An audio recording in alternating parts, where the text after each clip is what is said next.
Hello friends, this is Grief speaking. Well, this is it. Over the course of the last couple of months, I've completed the J-Horror movie Iceberg. 10 tiers and well over 200 movies, including some of the most disturbing horror films I've ever heard of, all packaged into this 3-hour marathon. I originally made some explanation videos on this iceberg way back when I first started the channel, and decided to remake them in higher quality, considering originally it was just me talking to the camera with some movie posters thrown in, and yes, that was my original look. I was actually looking at the script for the original J-Horror videos, and in the final outro, I mentioned how I hit 200 subscribers.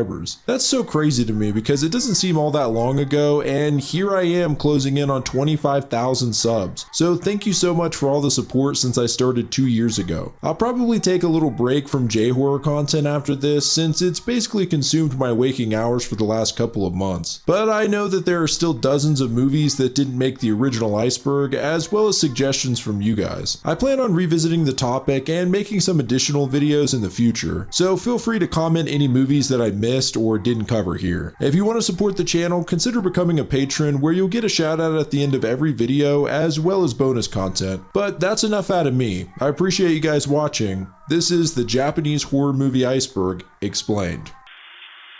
So let's get right into tier 1. The description for this tier reads, if you bring these up in public, people will likely know them. Starting with Godzilla. Godzilla might be one of the most popular foreign films ever made, and it's not just part of Japanese pop culture, but a large part of American culture. There's some people wondering why Godzilla would be on a horror iceberg, but the original Gojira film was considered really frightening upon its release in 1954. Keep in mind that nuclear bombs were dropped on Japan less than 10 years earlier, and that Godzilla was a representation of nuclear weapons. I imagine the imagery was pretty unsettling for the people so near to the events. Ringu. The Ring is synonymous with Japanese horror, at least it is in America. The fact that we remade it here proves how big of a hit it was. You don't even have to be a Japanese horror fan to have heard of it. Hell, Scary Movie even parodied it. The basic premise of this film is that there's a videotape and anyone who watches it dies in 7 days. The videotape shows a girl crawling out of a well, and it's later discovered to be a young psychic girl who is bludgeoned to death and thrown down a well. This one's more spooky than it is disturbing. There's not even really any particularly gruesome kills, but that doesn't mean it's not creepy as hell.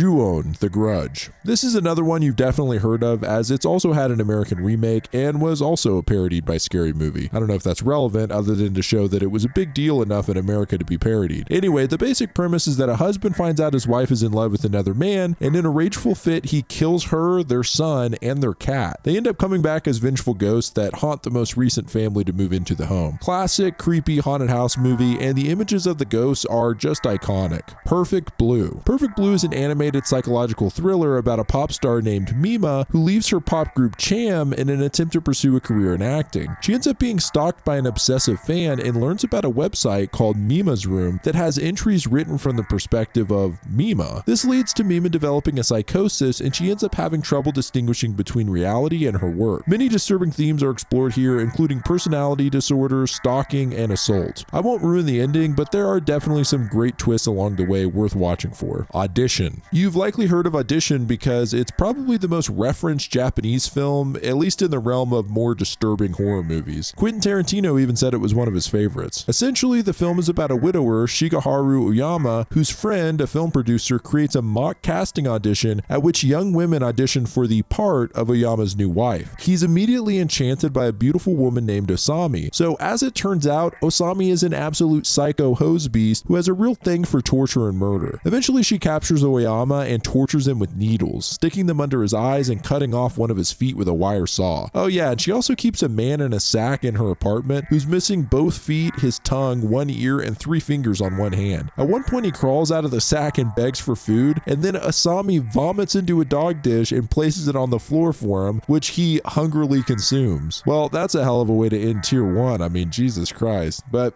hey, it's going to get a whole lot worse from here, so let's keep it moving to tier 2. Tier 2's description reads, very popular fan favorites, widely released classics, essential viewing. Let's start with Kwaidan. Kwaidan is a collection of 4 ghost stories based on Japanese folklore. The Woman of the Snow, or Yuki Onna, follows a woodcutter named Minakichi whose friend is killed by Yuki Onna, but she spares Minakichi because he's young and handsome on the condition that he never tell anyone what happened. A few years later, he ends up finding a beautiful woman in the woods woods named Yuki. So you can kind of see where this is going, but he marries her and has children with her until one day he notices a resemblance between Yuki and the Yuki Onna and tells her about the strange tale. Turns out, if you hadn't guessed, that she is the Snow Lady, and even though he broke his vow not to tell, she spares his life because they have children together and leaves. This is a good indicator of the difference between the folklore of different countries, because the idea of him marrying and having children with a ghost just seems so bizarre, but I guess that's what makes it an interesting tale. The next tale, Oichi the Earless, is literally about a musician having his ears ripped off by ghosts, and In a Cup of Tea is about a man who sees an apparition in the reflection of his cup of tea. But I think the black hair is my favorite. It's about a swordsman who divorces his wife in order to marry a woman of a wealthy family to attain greater social status. He ends up regretting it and leaves to return to his old wife years later. He's surprised to find that his house and wife are completely unchanged and talks with her till he falls asleep. When he awakens, he realizes he's lying next to his ex-wife's rotting corpse. He begins to rapidly age as he attempts to escape the house, which is now in ruins. When he finally does, he's attacked by his wife's black hair and killed. Pretty cool. Kuroneko.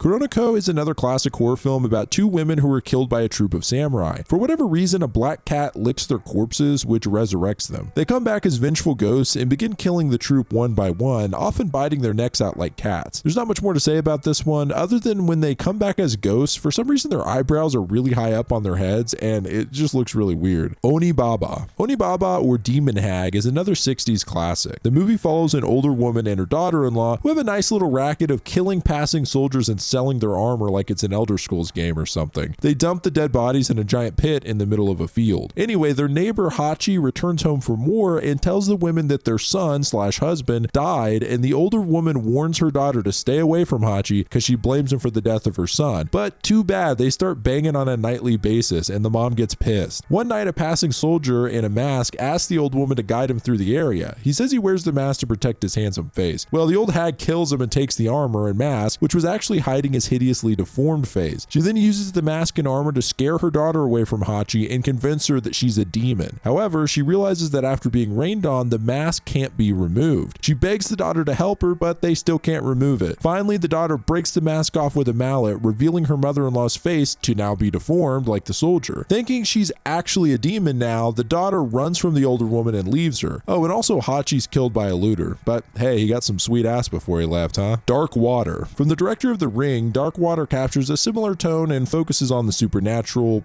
ghosty kind of stuff. It follows a divorced mom who's forced to live in a rundown apartment with her daughter. Creepy stuff starts happening, she starts seeing a ghost girl, all that fun stuff. Nothing particularly horrifying or disturbing to point out here, but that's because the real horror of the film comes from the atmosphere, so I don't want to explain the entire plot beat by beat because I think that the movie just needs to be watched to be appreciated. Check it out. Hausu, or House. House is a really strange horror comedy movie from 1977. Essentially, a high school girl named Gorgeous goes to stay with her aunt and brings some school friends with her. Turns out the house is haunted and the friends are all slowly killed off. Although that quick summary makes it sound like a huge cliche, the movie is very original, mostly because of its bizarre effects, crazy cool music, and comedic moments woven in. There are some semi-disturbing scenes, like a girl getting her fingers bitten off by the piano, a bodiless floating head, and killer mattresses. In the present day, it comes off more funny than it does scary, but if you're in the right mindset, the trippy nature of the movie can give you the creeps, and even if you're not scared, you can't say you're not entertained. Pulse, or Cairo, essentially follows several people in their interactions with spirits. Several people start going missing, and anyone who has interactions with the ghost start acting closed off and catatonic. This movie's really interesting because it escalates further than you would think. At first, it seems like any other horror movie that's mostly just involving a few characters, but it ends up scaling to the point of Tokyo having to evacuate because the ghosts are actually invading our world. I think that's pretty cool because a lot of these types of movies are based on the personal experience of the main characters, and usually no one believes what's really happening to them. But here it's like,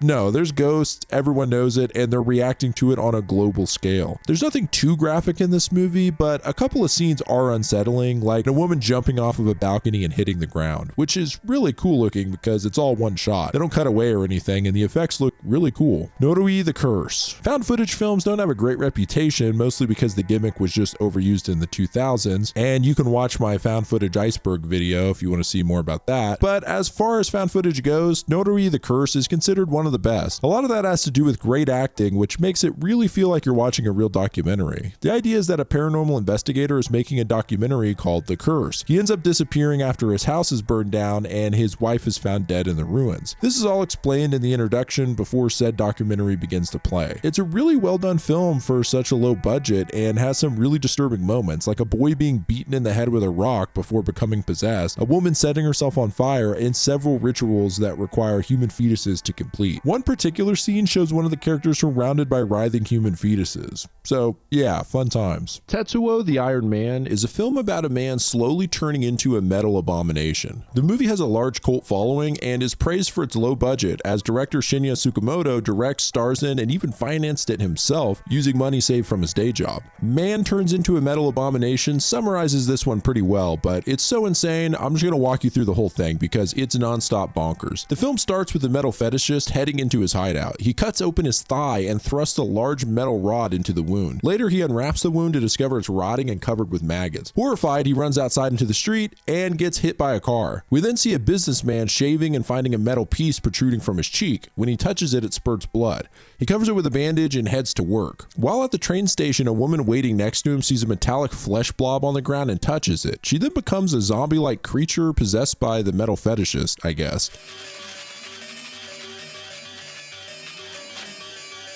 The salaryman's arms turn to metal as he grabs the zombie and breaks her in half. He then dreams of his girlfriend who has a metallic hose-like phallus that she then sodomizes him with. What the hell is this movie? He then begins to transform again and his penis turns into a drill. He starts to attack her, but she manages to incapacitate him with a blow to the head from a frying pan. He regains his strength through electrocution by sticking a knife and a fork into an electrical socket. Finally, she stabs him in the neck with a kitchen knife. For whatever reason, she starts kissing and licking his face as she stabs him, so that's uncomfortable. Believing that she's killed him, she kills herself by impaling herself on his dick drill. The man awakens, still alive, and creates a sort of bathtub shrine with the corpse of his girlfriend. He also has a weird hose coming out of his mouth that squirts oil into her mouth for whatever reason. So anyway, it turns out that it was actually the man and his girlfriend who hit the fetishist with their car at the beginning of the movie. They apparently hid his body in the woods and then had sex on a nearby tree while the dying fetishist is forced to watch. So now the fetishist is out for revenge and he tells the man he's coming for him. And while on his way, he starts turning random objects into metal, including some cats. Eventually, the fetishist and the Iron Man now have a battle, which ends with the metal fetishist showing his plan to turn the entire world into metal. They then merge together into a bizarre tank-like object and declare to put this plan into action. This is one of those movies that first sent me down the path of bizarre splatterpunk Japanese films and body horror. The movie is harsh on the senses in a lot of ways, but I really appreciate it because of how creative it is, and I have to give props to Shinya for just making his creative projects happen. I love watching people say, it, I'm gonna make my own damn movie. And because of the low budget and the fact that it's shot on 16mm, it just has an interesting style and vibe that you would never get in a film with a higher budget. If you really want to try out something different, something creative, check out Tetsuo the Iron Man, although I will warn you, it's insane. Ichi the Killer. So this movie has been banned in several countries, including Norway, Malaysia, and Germany. In a lot of other places, the film's been released but cut down and censored a decent amount, and trust me, you'll understand why soon enough. So the movie starts out with a pimp beating up on a prostitute. He notices that Ichi, the titular character, is standing on the balcony watching. When the pimp goes out onto the balcony, Ichi's gone, but he left a little souvenir because apparently he was beating off out there. So now guess what? No, seriously, take a guess. The title of the movie appears in the splooge that he left behind. What kind of an opening is that? So the plot of this movie can be hard to follow, but the gist of it is that a young man named Ichi is a deadly killer when enraged and is being psychologically manipulated into assaulting or killing rival faction members of feuding Yakuza gangs while being pursued by a sadomasochistic enforcer named Kakihara. Kakihara is an interesting character who's often confused for Ichi because he's on all the promotional photos and just stands out more, mostly because he has a Glasgow Glasgow smile, which an easy explanation of a Glasgow smile is what Heath Ledger's Joker has. Basically, the mouth is cut open on both sides. Anyway, it's weird because it's as if his hasn't really healed back together and is only kept closed by 2 lip piercings he has on both sides of his mouth. He even blows smoke out of them, and at one point he takes the piercings out and fits a whole man's fist into his mouth like a snake. It would take me forever to go into every part of the plot here, but this movie is extremely brutal, and I thought it was worth mentioning some of the more disturbing scenes. So first of all, there are a lot of bloody bodies, body parts, organs, you name it, it's all over this movie. One scene has Kakihara torturing a man by suspending him on a hook and stabbing a needle through his mouth. If that's not enough, he then pours boiling water all over the man's back and head, completely deforming him. Turns out the guy he was torturing was innocent, so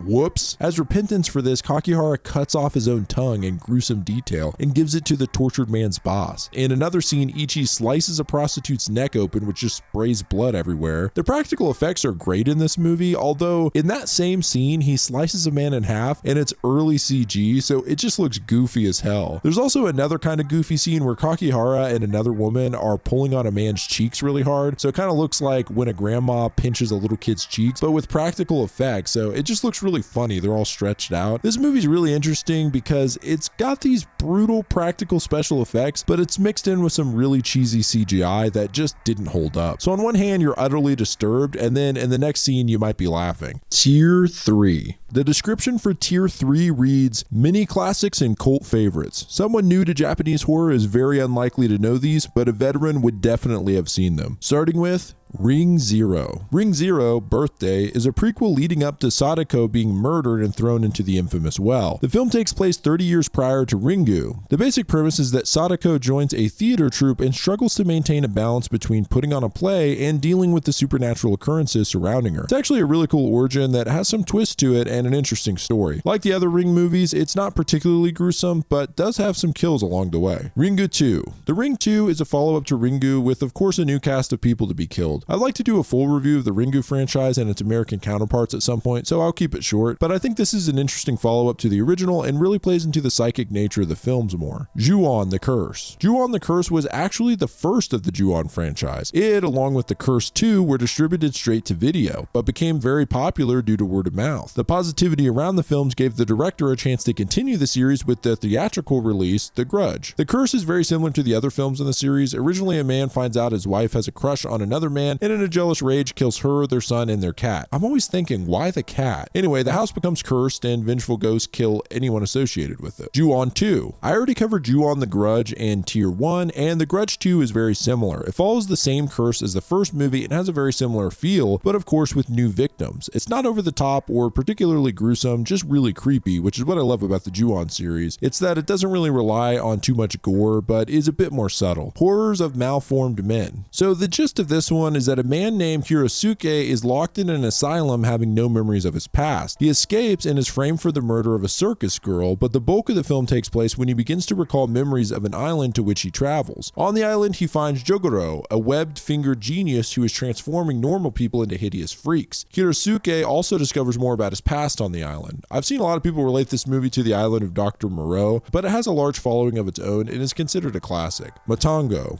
Matango is a 1963 film about mushroom people. Yeah, mushroom people. The film follows a group of people who are taking a day trip on a yacht when a sudden storm leaves the passengers and crew shipwrecked on a mysterious island. Of course, on this island are mushrooms that turn anyone who eats them into a mushroom creature. The bulk of the movie reminds me a lot of a zombie film where it's not as much about the disaster or the creatures, but a group of humans attempting to survive together. Some people categorize this as a bad movie from an era of bad monster movies, and others call it a respected classic. You can decide for yourself, but I think it's pretty ambitious for 1963. Jigoku.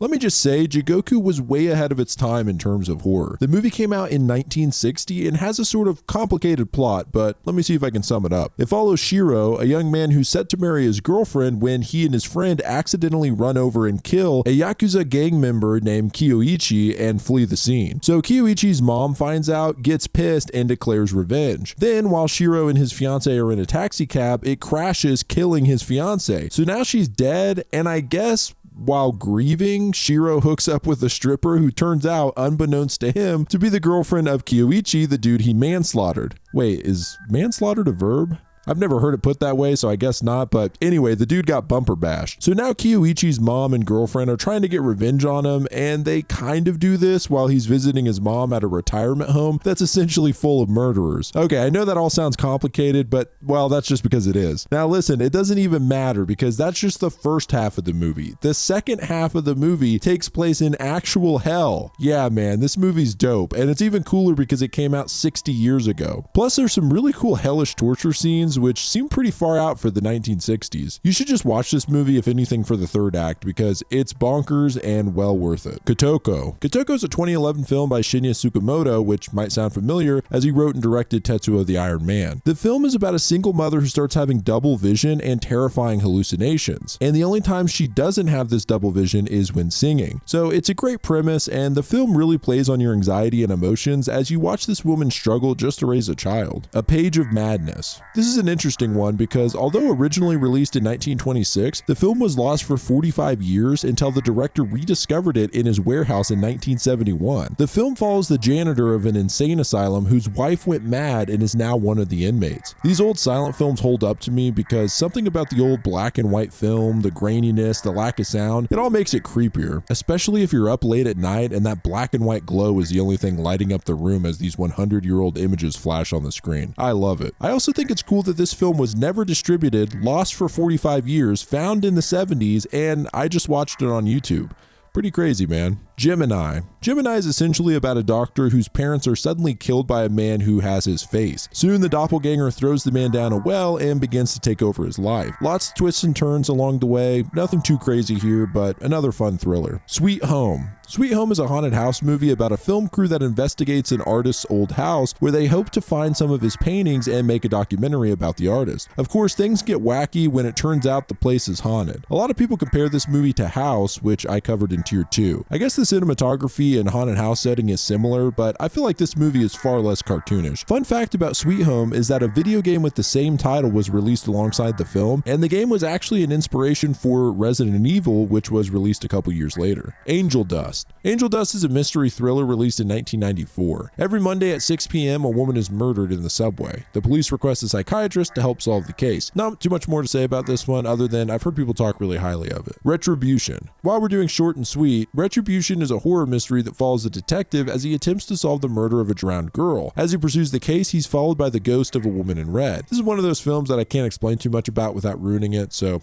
I'll leave it at that. Seance. Seance is another creepy but light kind of ghost movie. It follows a man and his wife who have psychic abilities. The couple ends up accidentally killing a young girl in their house. They attempt to hide the death of the girl while also being haunted by her vengeful spirit. It's creepy, and I really like the cinematography in this one. The majority of the movie takes place in their house, and there are a lot of wide angles, which helps build tension because your eyes are darting across the screen looking for ghosts. Helter Skelter. Helter Skelter is a film based on a manga that deals with the themes of fame and vanity. It follows Ririko, a model who's undergone plastic surgery to attain the perfect body and face. One day she notices a black spot on her forehead, which is a side effect of the surgery, and her body begins to break down. She attempts to cover it up with makeup and slow it down using pills, while also competing with a new model named Kozu, who is starting to replace her as the next big thing. Meanwhile, an inspector is investigating a string of suicides and organ theft that seem to link to Ririko and the world of underground plastic surgery. It's an interesting moral story that really dives into the pitfalls of vanity. Besides Ririko's body essentially rejecting the surgery, there's a few disturbing parts to the story. At one point, Ririko's boyfriend leaves her for a girl with more money, and Ririko orders her assistant to throw acid in the girl's face, which she does. I also don't want to spoil anything too badly, but at one point you see someone stab themselves in the eye with a knife. Other than that, it's not a horribly disturbing or scary movie, but more of a drama thriller. Haze. Haze is another one by your boy Shinya Tsukamoto. It's actually a short film, or shorter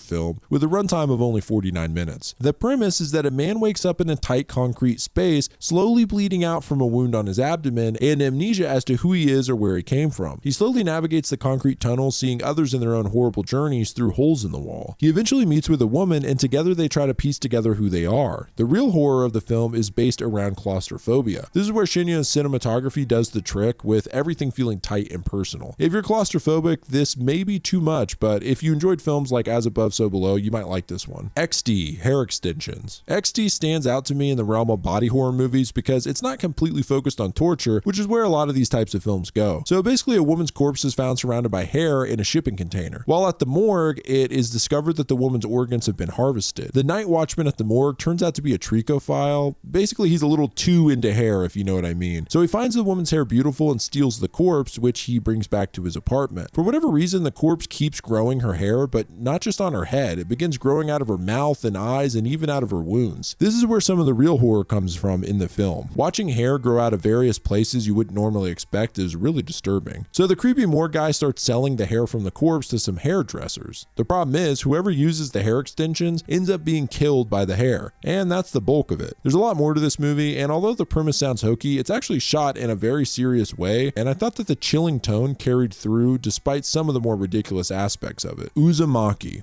Uzumaki, or Spiral, is a film adaptation of the popular horror manga by Junji Ito following a high school girl, Kiri. The short of it is that a town starts slowly getting obsessed with the shape of spirals. This obsession, or spiral curse, starts slowly causing deaths across the town and turning the residents into snail-like creatures. It's a pretty cool concept, and the movie definitely has an eerie vibe to it and some definite spooky moments. There's a few graphic scenes, most notably a high school boy getting hit by a car in a particularly brutal fashion, but mostly the disturbing parts of the movie come from the body horror elements of people's bodies contorting and transforming. This is one of those mangas that seems just pretty hard to adapt to live action, so I can't be too judgmental of it, but I would just recommend reading the manga. Lesson of Evil. This is a really cool movie about a well-loved and respected teacher, Hasumi, who it turns out is actually a sociopathic killer. The movie follows as he systematically kills several students and faculty. Eventually, he realizes there's no way he can continue to cover up the murders and plans to shoot up the school, killing all of his students and framing the art teacher. I think Hasumi makes a really cool villain, and I like that we're seeing everything from his perspective. Usually these types of movies are from the viewpoint of someone who's slowly discovering who the killer is, but in this film we actually follow the killer, and it's really interesting trying to figure out how he's going to kill people and subsequently cover it up. As the Gods Will. As the Gods Will is one of those high concept horror films that even has some sci-fi elements to it. The idea is that high school students are forced to play a series of games, and if they don't, they die. The movie starts off with a classroom playing a game of Daruma-san ga Koronda, where if you get seen moving, your head explodes. The film just has a really cool setup, and it definitely feels like an anime just because of how creative and outlandish the story is, which makes sense because it's based on a manga. It's also got a lot of CGI, which I think is required for a film like this, but it sometimes looks cheesy. Blind Beast. Blind Beast is about a model who's held captive by a sculptor. He's using her as inspiration for his work. Eventually, she becomes attracted to the artist, and they become lovers engaging in sadomasochistic games. The model then declares she wants to be the ultimate piece of art, so the sculptor dismembers her and reconfigures her body into an art piece. Pretty heavy stuff here, so it surprised me to find that this movie came out in 1969. Marabito. In Marabito, we follow a man who becomes obsessed with the concept of fear after watching a man shoving a knife through his eye. He ventures into an underground labyrinth beneath the city where he encounters humanoid creatures that crawl on their hands and knees. He ends up fighting a naked girl chained to a wall. So he takes the girl back to his apartment and finds that she can't speak and won't eat. At one point, the man cuts his finger by accident and finds that the girl, who he calls F, licks the blood. After this, the man begins to try and quench her appetite using humans as food. Does this remind anyone else of Little Shop of Horrors? Either way, it's a cool premise, and the underground city and people remind me a lot of the H.P. Lovecraft tale, The Rats in the Walls. Evil Dead Trap. Evil Dead Trap is a cool entry on this list because everything about it, down to the title, fits in perfectly with American slasher films of the 80s. It follows a local news reporter who wants to investigate an abandoned warehouse after she sent an apparent snuff film of a woman being tortured and killed there. Deciding to go against her boss's wishes, she takes a film crew and, you guessed it, they begin to die one by one. There's a lot of 80s blood and gore, including a man getting shot through the head with an arrow that protrudes through his mouth, and a woman giving birth to a grotesque creature. Pinocchio 964. This film reminds me a lot of Tetsuo, which I covered in Tier 2. It follows a defective sex robot / cyborg, Unit 964, and by defective I mean he's basically thrown out for not being able to maintain an erection. Which leads me to today's sponsor, Blue Chew. Just kidding. Anyway, he has amnesia and is lost in the city before meeting a homeless girl who attempts to teach him how to talk and names him Pinocchio. There's a lot of really weird stuff here, including a character that just has a huge moonlight creepy head, some freaky body horror transformation scenes, and also the homeless girl won't stop puking in a subway at one point, so it's got all that fun stuff. The overall concept, costume design, cinematography is all very unconventional. There's even a lot of times where it just seems like they're filming in public, so there's just people staring while they film the scenes. It's very experimental in many ways, which a lot of times can translate to not very enjoyable to watch, and Pinocchio has some moments kind of like that. Overall, I would say that the experimental nature of it actually makes it more interesting, but to each his own. Rubber's Lover. Rubber's Lover is a sort of spiritual successor, and some even say prequel to Pinocchio 964, although this one takes place inside of an evil research lab as opposed to outside of it. Basically, these scientists take people off the streets to use as human guinea pigs by using drugs, sensory deprivation, and computer interfaces to torture them, often ending in horrific deaths. It feels very similar to Pinocchio in its experimental style, especially in the camera work. This one's in black and white as well, which actually adds to the creepiness in my opinion. Sometimes it feels like you're watching some uncovered old footage. I really respect the director for just trying some stuff, even if it's really weird and sometimes a bit much. Confessions. Confessions is an award-winning revenge film. Part of why this movie is so interesting is the structure of it. It's got a sort of unconventional way of telling the story. The movie starts with a school teacher named Yuko announcing her resignation at the end of the semester due to two recent deaths of loved ones, one being her boyfriend who died of AIDS and the other of their daughter who was drowned. Not only was the daughter found dead, but Yuko explains that it was done by two of her students who she doesn't name but simply calls Student A and Student B. She goes on to explain that she's injected the two culprits' milk cartons with their late boyfriend's HIV-infected blood and then dismisses the class. I mean, holy shit, what a great way to start off a movie. So the rest of the movie sort of follows the students and how the murder started and the results of these students believing they may have AIDS and so on. I won't say much more, but there are definitely some disturbing elements to this one that make it an uncomfortable yet intriguing watch. School of the Holy Beast. School of the Holy Beast is a movie about a woman who becomes a nun at a sacred convent to discover what happened to her mother years later. Turns out that the convent is full of wackos like some horny-ass archbishops and a lesbian mother superior who all indulge in sadomasochistic rituals as a way of repentance. The movie's technically a nunsploitation film, which is a subgenre of pinky violence. I know you're thinking I just made that up, but no. In the 70s, there was a genre of film which was essentially porn called pinky. It was called pinky because, you know, it's pink down there. Really mature people behind this thing. Anyway, apparently there was a slew of nun-specific pink films. Well, the movie has all kinds of torture, mostly in the form of punishment for sin, so a lot of whipping. Also, at one point, a woman is forced to drink a lot of water and then placed on top of a Jesus statue. So she has to hold her pee as not to be called a blasphemer by pissing on J-Dog. So, really weird movie, and nunsploitation is a thing. Let's move on. Tag. Tag is a really interesting film. I'm going to go ahead and spoil a bit here, but the opening is so bananas and caught me so off guard that I have to mention it. It begins with a bunch of high school girls traveling on a bus along with their teacher. The girls are all having a great time, and one girl, Mitsuko, is writing in a notebook to which her friends tease her. She accidentally drops her pen, and as she bends over to pick it up, a gust of wind tears through the bus, cutting everyone in half, except Mitsuko, who was bent over to retrieve her pen. She's just standing there in shock as blood spurts from the corpses and covers her face and clothes. Damn, I love when a movie opens like that. From there, things continue to get even crazier. Mitsuko keeps moving from one scenario to another, all consisting of her classmates dying and her being the sole survivor. The overall concept and story of this are hard to convey without just ruining the whole thing because it doesn't really all piece together until the very end. But there's a ton of over-the-top scenes and bizarre scenarios. My favorite might be when the teacher randomly pulls out a giant Gatling gun and just starts mowing people down. Machine Girl. Machine Girl is everything I love about Japanese gore films. It's campy in a self-aware kind of way and feels like a real-life anime, showcasing some insane stunts, crazy kills, and awesome special effects. The movie follows Amy, an average high school girl. Her brother and his friend end up getting killed by bullies who end up being associated with a ninja yakuza family. When she tracks them down for revenge, they get the best of her and cut her arm off. This scene is insane because they have her chained up, and at first they cut just her fingers off, but it's a sloppy cut, so it only partially cuts all of them off, and one finger's just barely hanging on. on. It's just such a brutal touch. After that, the dude cuts her full arm off, and the amount of blood that sprays out continuously is hilarious. It looks like a sprinkler. She finds shelter with the parents of one of the boys the clan killed. Turns out they're mechanics, and they create a multi-barreled machine gun that they attach to her arm. It's so insane and so cool at the same time. So now she and her friend Miki, who use chainsaws as a weapon, go after the clan once again. It's an insane movie in the best way. Although it's got a lot of gore, it's in such a comic book kind of way that it's not as disturbing as a lot of the other gore flicks on this list, and that makes it more of a fun experience. This is the type of movie you watch with some buddies with beer and pizza. If you want to add some extra laughs, watch it with the English dub, because then it really just feels like a live action anime with the voice acting. At last!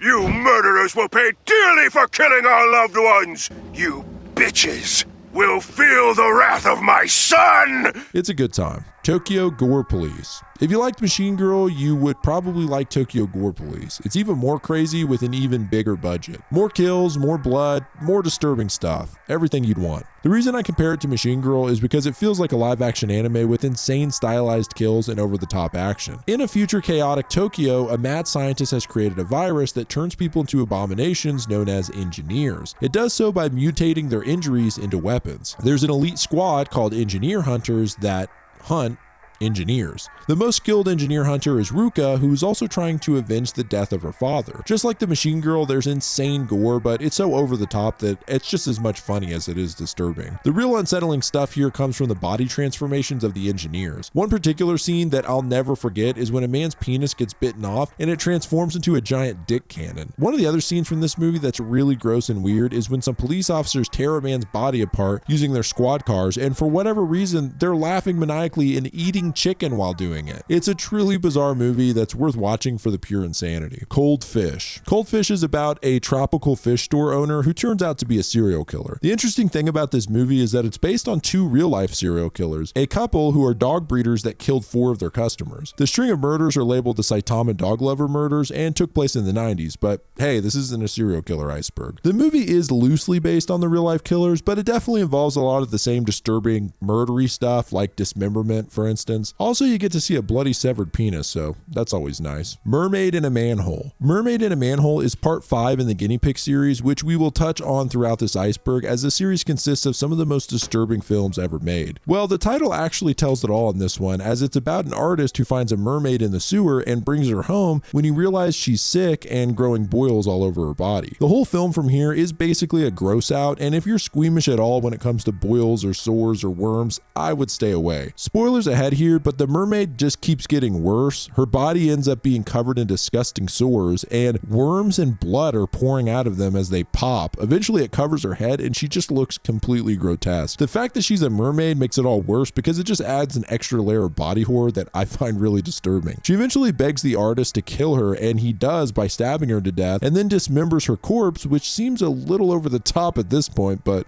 whatever. The neighbors end up getting suspicious and calling the police, who find a dismembered body. Only it's not a mermaid, but a normal woman. Turns out the artist hallucinated the whole thing and chopped up his wife, who had cancer. Of course, they have to leave the little what the fuck moment where a scale that belongs to an unidentified species is found in the tub, just to give you that little bit of doubt. I've heard some people say this is the most interesting of the Guinea Pig franchise, and that's not really saying much, but honestly, it's not that bad, and it does have an interesting story, so I kind of see where they're coming from. Imprint. Imprint is one of 13 films in the Showtime series Masters of Horror, and is the only one that Showtime didn't actually air due to how disturbing and gruesome it is. The story follows a man from the West who's looking for his love, a prostitute named Komomo. He promised Komomo he would return and free her from a life of prostitution. While looking for her, he stops at a brothel where he meets a deformed girl named Jinyu that tells him she knows what happened to his love. She then tells 3 stories. The first 2 partial lies, while the final story is the full truth. Now, to really get into it, we're gonna have to go over some spoilers, but there is some very disturbing stuff here, especially involving torture. Komomo is tortured by the other prostitutes at one point, and the way they do it is just really hard to watch. They stick needles through the top of her fingers, like through the tips, and worst of all, they stick needles in her gums. It's truly cringy in the worst way. Beyond that, Jinyu's origin is really tragic. Essentially, her mother performed backroom abortions and would literally just throw the fetuses in the river by their house. She ends up getting pregnant with Jinyu, who she just throws in the river as well until she's shocked to see she survived. On top of all that, her parents are brother and sister, which is why Jinyu's face is messed up. Plus, and big spoiler here, she has a hand with the damn mouth coming out of her head, which is her parasitic twin sister. Dude, Takashi Miike knows how to come up with freaky imagery, I'll tell you that much. Gozu. Gozu is one of the weirdest movies on this tier. It's got some horror elements to it, but mostly it just feels like an absurdist dark comedy. The opening of the movie is a Yakuza gangster, Ozaki, deciding that a cute little puppy is a killer attack dog and smashing the dog into the pavement over and over. That's literally the opening scene. So the gang leader decides that he is a security risk, which I'd have to agree with if I'm being honest, and he orders Minami, who is actually Ozaki's brother, to kill him and ditch his body in a dump. He's reluctant to do so until he kills him by accident, at which point he decides to follow through with it and dump the body. Problem is, he stops to use a payphone in a small town and the body goes missing. From here, the bulk of the movie is Minami searching for his brother's body and encountering really weird people. I'm gonna go ahead and just get into some of the spoilers here, but there are some things in this movie that I just can't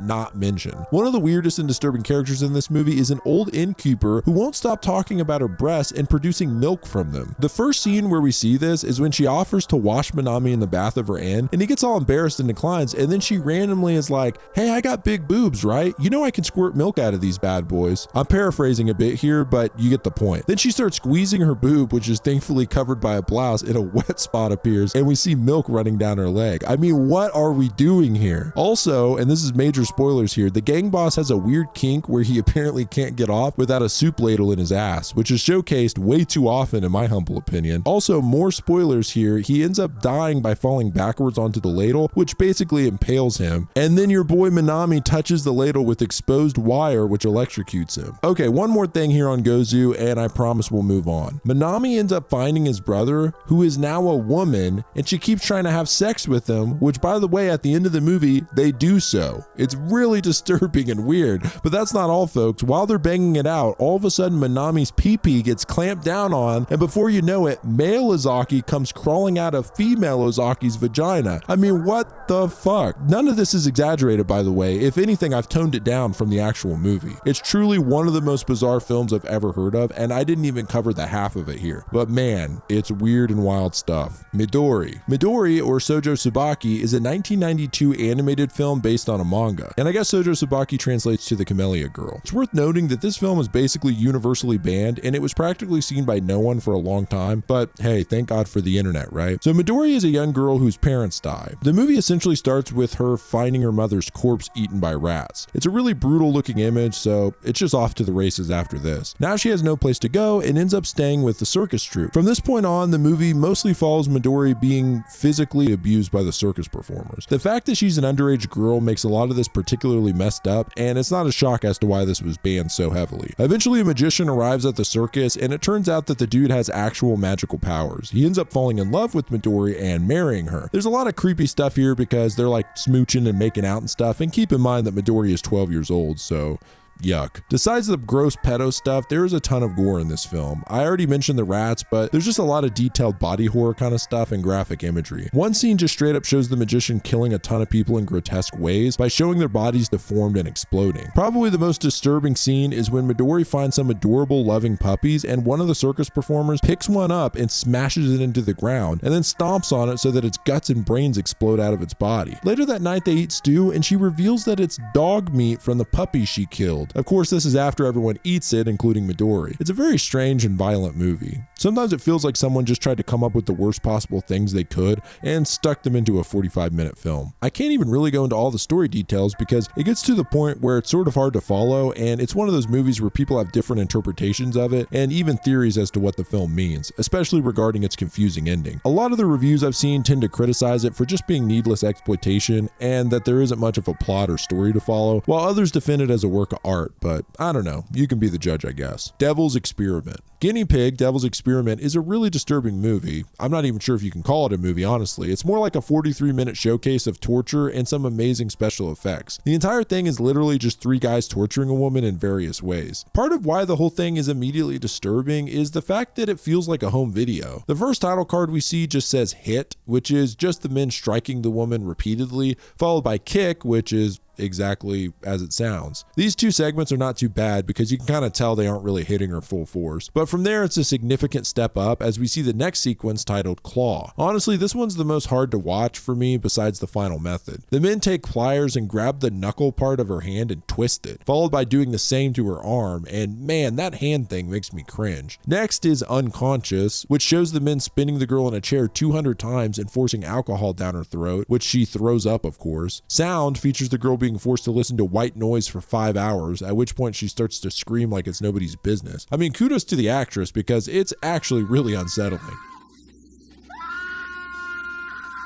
In another gross one labeled Skin, we watch as the girl's fingernails pulled off. And in Burn, the girl is burned with hot oil that's followed by worms where they begin dumping maggots all over her wounds. If that didn't make you want to puke, they start dumping organs and entrails on her, and for whatever reason, they also cut open her hand and then smash it with a hammer. Last but certainly not least is the 10th and final segment, Needle. I'm not super squeamish, and most of the things so far skeeved me out a bit, but man, this last one, I was basically watching through my fingers because the men now poke a needle through her temple and eventually all the way through her eyeball. The effects here are incredible and look very realistic. This movie, along with much of the other Guinea Pig series, kind of strikes a bit of a debate as to what is considered a real film and what level of depravity should be accepted as art. It's a tough one for me because on one hand, I didn't enjoy watching this and I wouldn't recommend anyone really does. It doesn't feel like a movie, but more of an experiment in video. That being said, I can't help but respect the special effects here because they're insanely good, especially for a low budget project like this. While we're here, we might as well do Guinea Pig 2, Flowers of Flesh and Blood. This is very similar to the first Guinea Pig film, Devil's Experiment, in that it's arguable as to whether you can really consider it a film because it's literally just a man torturing a woman for 40 minutes. And of course, it's conveyed as if it's a real snuff film. In a lot of ways, this one is even more disturbing than the Devil's Experiment because he doesn't just torture her, he dismembers her limb by limb. I'll get into the details here, but just a fair warning, this is really graphic. So the film starts basically the same as Guinea Pig 1. We have a scrolling text explaining that a gore manga artist was sent the film in the mail and that it contains footage of an actual murder. This one differs from the last because we actually watch the victim being stalked, eventually being chased down and subdued. After a title sequence, the victim wakes up in basically a torture dungeon. She's tied up and gagged, unable to get free before she sees her captor, a dude wearing a samurai helmet for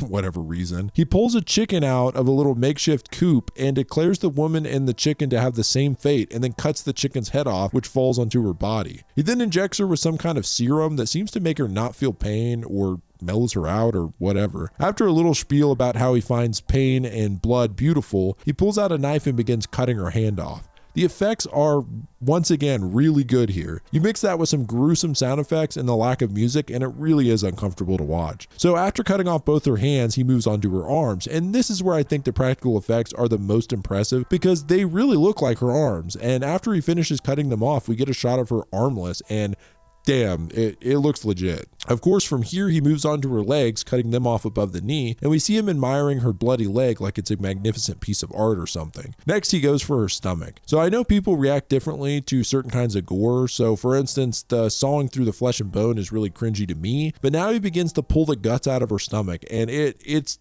disgusting. If you're squeamish about this kind of stuff, just skip it. Just skip this whole thing because yuck. Well, now there's only one thing left. Her head. So the samurai dude picks up an axe and cuts her head off. Honestly, this one is the most unrealistic sequence because it like flies off and hits the wall in a really campy fashion. But don't worry, it gets disturbing again when he takes the head and starts to scoop out her eyes with a spoon. And if you remember in the Devil's Experiment, the effects on the eyeball being stabbed by the needle, they were incredible, and the eyeball effects here are maybe even better. It makes my eyeball hurt just talking about it. So he now adds her body to his collection, which consists of all kinds of body parts, skin, torsos, very typical Ed Gein style stuff. The movie ends by showing another girl walking, implying his next victim. So that's Guinea Pig 2, Flowers of Flesh and Blood. It's straight up torture porn. There's not really a story. And like I said, for Devil's Experiment, it's really, if anything, a showcase of some amazing blood and gore effects, which is probably the best thing I can say about it. I should probably also add that this movie is notorious because apparently Charlie Sheen somehow got a copy of it on VHS and thought that it was a real snuff film, so he called the FBI. Just thought you should know that. Tier 4.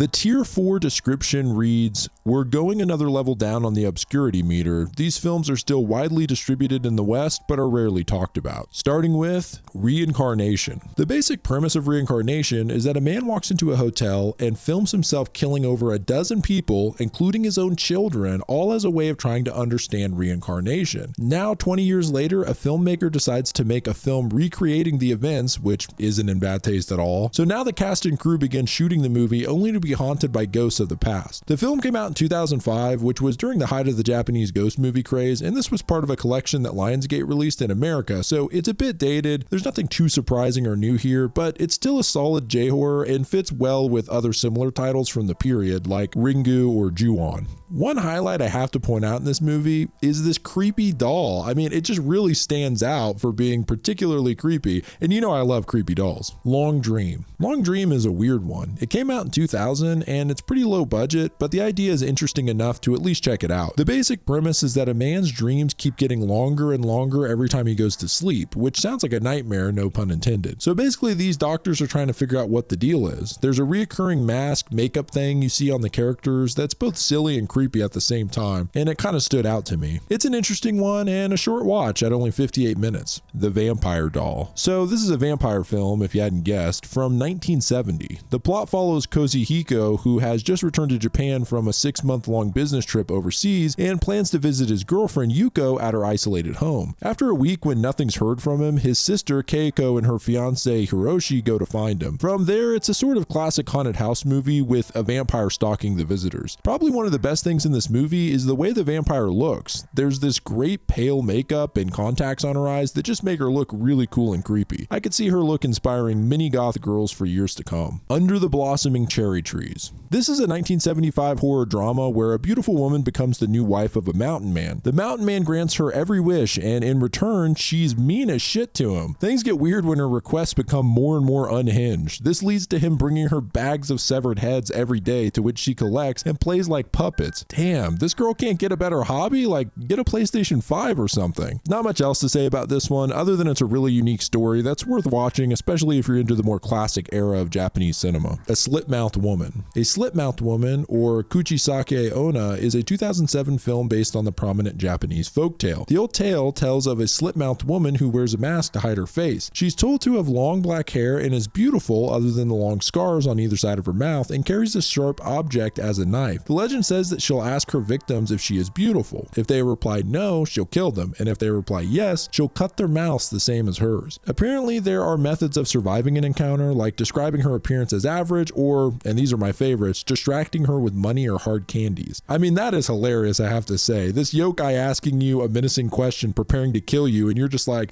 you know what? Here's $5 and some Jolly Ranchers on me. So the movie follows some teachers and school students as they encounter Kuchisake Onna. There's not much else to mention other than the makeup looks great and the eerie atmosphere is really cool. My only complaint is that they never throw money and candy at her, but hey, it's just a nitpick. The Ghost of Yatsuya. The Ghost of Yatsuya is a 1959 film based on a Japanese play. The tale is one of Japan's most famous ghost stories. The whole story is a little complicated, but basically this a-hole named Lemon wants to marry a beautiful woman named Oiwa, but her father not only does not give his blessing, but straight up mocks the guy. So Lemon kills him and marries her anyway. Yeah, off to a bad start already. But things get worse when a few years later, Lemon gets frisky and just can't keep his dick in his kimono and starts courting another woman. Knowing that the old ball and chain might take issue with this, he hires a masseuse to put the moves on her so he can legally kill her for adultery. The irony is stunning, obviously. She obviously refuses his advances. I mean, just because a guy's a masseuse doesn't automatically mean she's gonna bang him, but she ingests some poison and her face gets all effed up and she dies. Well, up to this point, it just feels like an episode of One Tree Hill, but the ghost story begins when your girl Oiwa comes back and haunts Lemon, and could you blame her? So that's my abridged version that doesn't do justice to the story at all, but hey, I'm just giving you the quick rundowns here because we got to keep the show moving. The Living Skeleton. This is a film from 1968, and that's a good thing to me because some of my favorite discoveries of this iceberg have been from the 60s. So in The Living Skeleton, a group of pirates raid a ship and kill all the passengers, including a young woman, Yoriko. Turns out that that woman had a twin sister, Saiko. 3 years later, the same pirates show up back to Saiko's coastal town, and due to the strange emotional connection between the twins, Yoriko possesses Saiko and uses her as a tool for revenge on the pirates. The word that comes up time and time again when reading about this movie is atmospheric. The film's film's in black and white and shot in widescreen, which complements the beautiful cinematography. Yokai monsters, 100 monsters. So yokai are a part of Japanese folklore. They're basically spirits, demons, monsters that have various traits and appearances. Demon and monster kind of have a different meaning in Japan, or at least they lack the negative connotation, because yokai aren't always necessarily evil. Sometimes they're just mischievous tricksters, and other times they could actually be helpful. I actually did a whole video about yokai if you want to learn a little more about them. But anyway, the plot's fairly simple here. A rich landowner decides to tear down a local shrine in order to build a brothel. He holds a Hayaku Monogatari Kaidenkai ceremony. Okay, this is the second rabbit hole I went down researching this movie, but this ceremony, which translates to a gathering of 100 supernatural tales, is a Buddhist-inspired parlor game originating from the Edo period of Japan. So basically the game works by lighting 100 candles in a room and placing a mirror on a table in the center. The participants in the game would tell these supernatural tales that become known as kaiden in a different room. Every time someone told a tale, they would then enter the other room, extinguish a candle, and look into the mirror. It's actually really creepy sounding because it would slowly get darker as you tell more and more stories. Okay, so that's the gist of the ceremony that the guy's doing in the movie. However, the landowner omits the purification ceremony at the end to ward off the evil spirit conjured up during the telling of tales, after which the landowner and his supporters are scared to death or driven mad by the angered spirits, who at the end of the movie are seen parading out of the town with barrels of sake.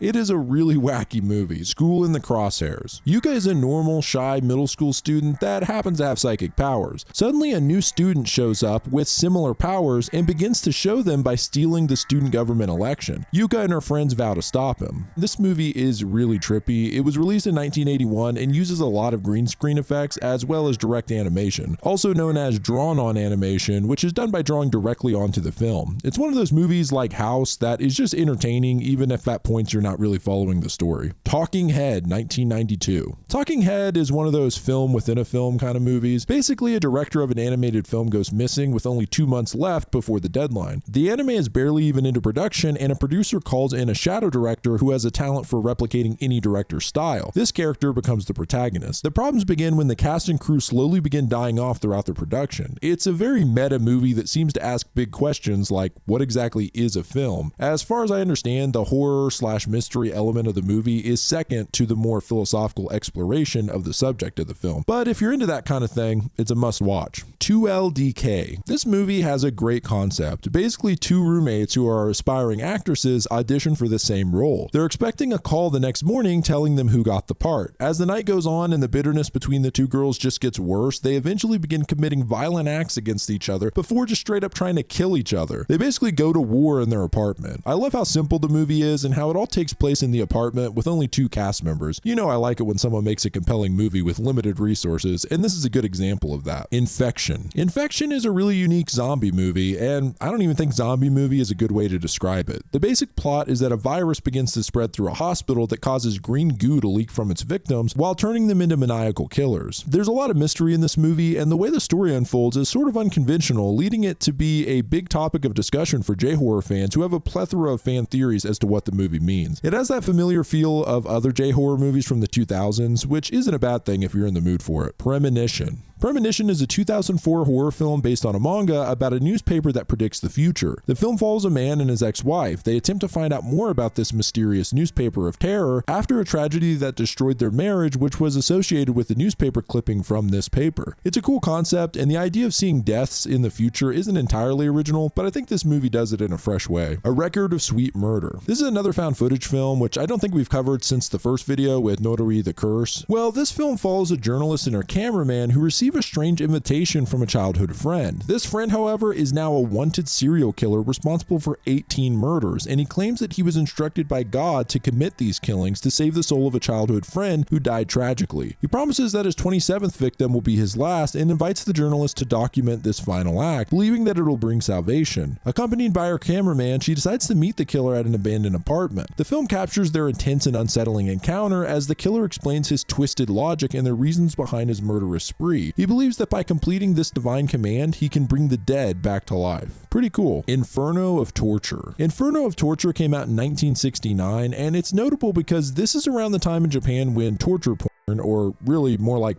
pornographic torture, was really starting to pop up. I mentioned in tier 3 that there's a whole genre of pinku films, which are usually featuring a lot of nudity, but not quite hardcore porn. And of course, there's a kind of violent torture Pinku films that feature both extreme violence and also sex. Also, I can't help but mention nunsploitation, which might be the best name for any subgenre of film ever. Anyway, Inferno of Torture is one such exploitation film. To put it simply, it's a lot of blood and a lot of boobs. It does have somewhat of an interesting plot though. Essentially, tattooed geishas are in high demand on the sex slave market, so the movie focuses on these tattooed slaves. Like I said, it's an interesting concept, but no real story develops. The focus is on the boobs and the tats here, but if you're into that, and especially if you're into this era of Japanese filmmaking, it might be worth checking out. The Snake Girl and the Silver-Haired Witch. The Snake Girl and the Silver-Haired Witch is a film adaptation that is actually a combination of two different horror mangas from Katsuo Uematsu blended together into one film. The story follows Sayuri, a young girl who returns home from boarding school and is surprised to find she has an unusual half-sister that lives in the attic and a father obsessed with snakes. Lay some freakish reoccurring nightmares on top of all of it and you have a really creepy fun movie. Even though there's murder and literal nightmare sequences with terrifying images, it really has the feel of a children's movie, which makes it interesting and gives off a dark fairy tale vibe. A lot of the dream sequences utilize special effects, and seeing as the movie is now over 50 years old, it definitely comes off pretty campy, but in a fun kind of way. In fact, a lot of people compare it to House, although it definitely does not get that psychedelic. It's really a great Halloween movie, and much like The Living Skeleton, the black and white widescreen looks beautiful. Black Cat Mansion. This is one of the oldest films on the iceberg, releasing in 1958. Basically, a cruel samurai murders several people in a small town. Years later, the descendant of one of the samurai servants returns to the town and finds that the spirit of those killed by the samurai have possessed a cat that now tries to kill her. There's nothing particularly worth noting here other than when an old woman takes cat form and her hair takes the shape of cat ears, and it just looks pretty funny. Malice Doll.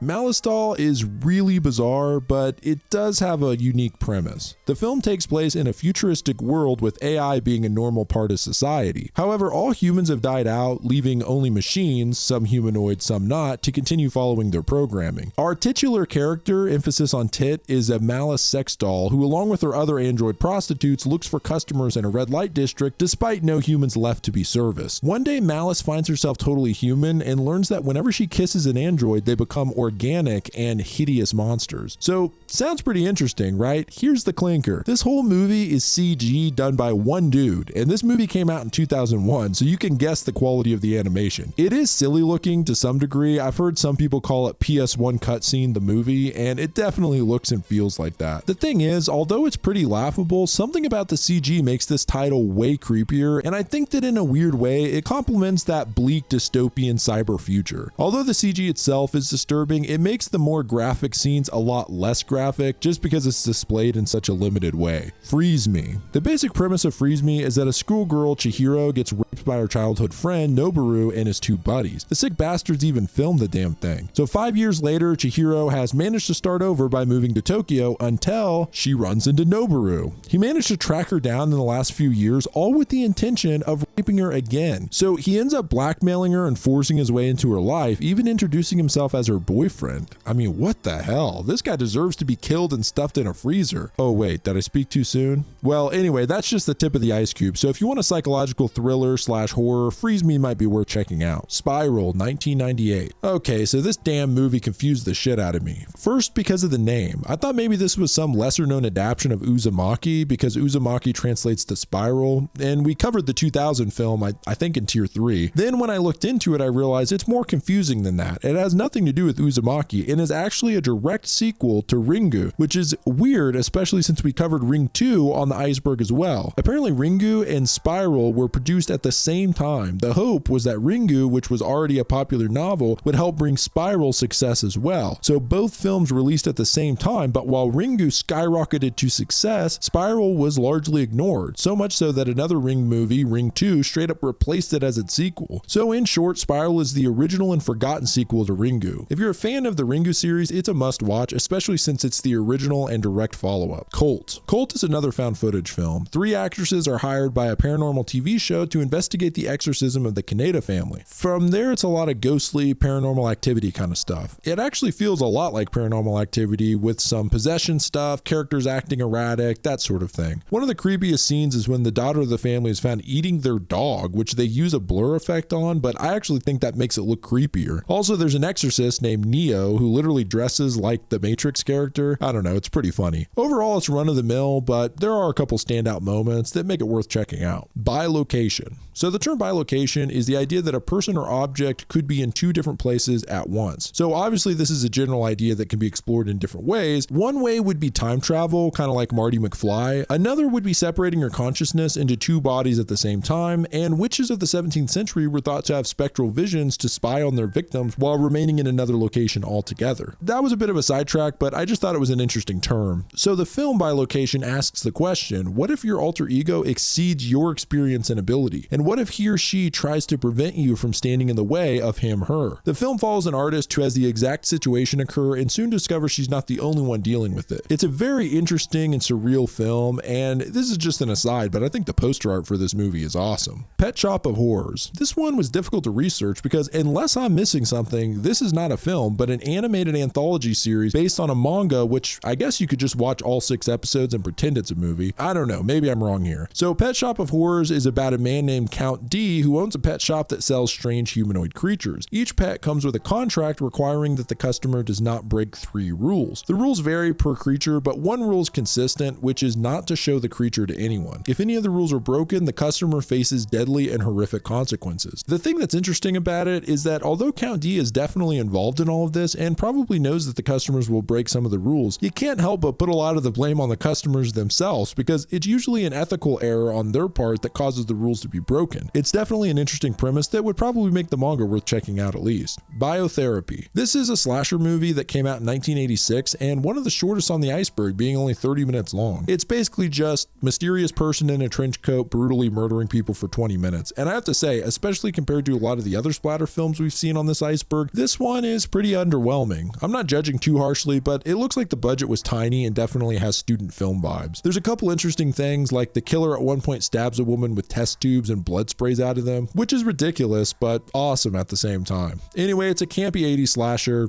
I wish I had more to say about it. Guzu, another film that's under an hour and came out in 1986. Guzu, The Thing Forsaken by God. Gotta say, that's a pretty badass title. As the opening credits roll and we see a disgusting, unshapely creature, a text scroll appears stating, "Since time immortal, there has been a creature abandoned by God and followed a completely different evolutionary path from known animal species. Although a sentient creature, Guzu's horrid appearance and aggressive nature are unparalleled in the animal kingdom, and now it has awakened after a long sleep." Yeah, so they cut right to the chase and straight up explain the creature off the bat. The movie follows 4 young women as they stay in a house together, and one by one Guzu starts trying to eat them. So the thing about Guzu is that although it is a massive disgusting blob, it mostly uses tentacles to do its dirty work. Now I know what you're all thinking. Cute young women, Japanese, tentacles. Well, whether it's a relief or a disappointment, there's actually no nudity in this movie, and the tentacles don't even get sexual, which surprised the shit out of me. That's like if a young couple's making out at Camp Crystal Lake and Jason just whistles and went right by them without cutting their heads off. Like, at this point, we've come to expect it. Well, either way, what the tentacles do is still disturbing because it strangles them, chokes them, you name it. It runs the gambit on these poor young girls. And I have to say, there's an effect at one point where a tentacle goes down a girl's throat and a bunch of parasitic looking mini tentacles burst from her belly. It's one of the coolest effects I've seen on the iceberg. So yeah, for a 40-minute runtime, this one is well worth it. Also, one thing worth noting is that technically this movie is titled as Part 1, and there's never been a Part 2, which is kind of hilarious, so I don't know if it's a troll or they just got ambitious and never followed through with the sequel. Tomi. Tomi is a 1998 horror film based on the manga series of the same name by Junji Ito. A detective is investigating the murder of a high school student, Tomi Kawakami. The strange part is that the detective discovers that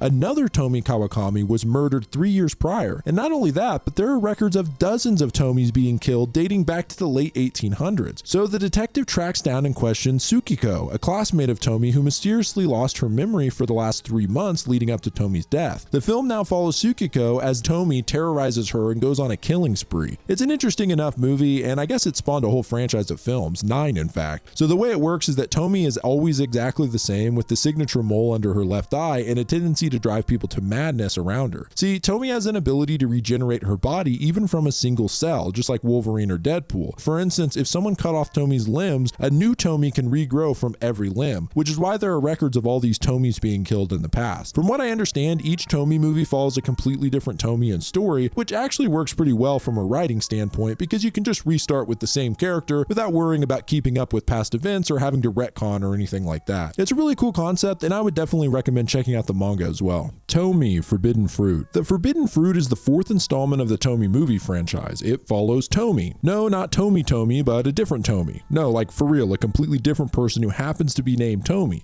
Tomy Hashimoto, in fact, not the regenerating freak Tomy. So one day, Tomy H is hanging out at an antique shop when she meets another beautiful girl with a mole under her eye, Tomy Kamigawa, the regenerating freak Tomy. Geez, I'm only like 4 sentences in and I've said Tomy 10 times. So they become good pals, and Tomy H, who writes homoerotic stories, usually imagining herself as a character, starts picturing Tomy K as the love interest. So things are getting all steamy. Problem is, Tomy K is only getting close with Tomy H because back in the day she had a relationship with Tomy's father, which resulted in her being murdered. The father was so obsessed even after Tomy's death that he named his daughter after her, which explains the whole name coincidence. So now Tomy K is on a revenge mission to mess this family up. I won't spoil anything, but the story shakes out in an interesting way, and there's nothing too wacky or graphic to touch on. Tomy Unlimited. Can't get enough Tomy, right? So Tomy Unlimited is the most recent entry in the franchise. The story follows Tsukiko, who is jealous of her stepsister, Tomy. One day, while Tsukiko is taking pictures of Tomy at her request, a large metal cross falls from a building and impales Tomy through the neck, killing her. 1 year later, Tomy shows up back home, fully alive to the surprise of everyone. Well, she ends up showing Tsukiko the scar where she was struck by the cross, and now there's a face-like talking tumor growing out of the wound, and so Tsukiko is understandably like, gross, bitch, get that thing away from me. This offends Tomy, who attempts to leave before their psycho dad stabs her and kills her. Then the next day, Tsukiko finds her mom dismembering Tomy's body in the bathroom and eventually throwing the severed head in the trash before making Tsukiko lunch. If that's not gross enough, she accidentally gets a little bit of Tomy hair and flesh in the lunch pack. Like,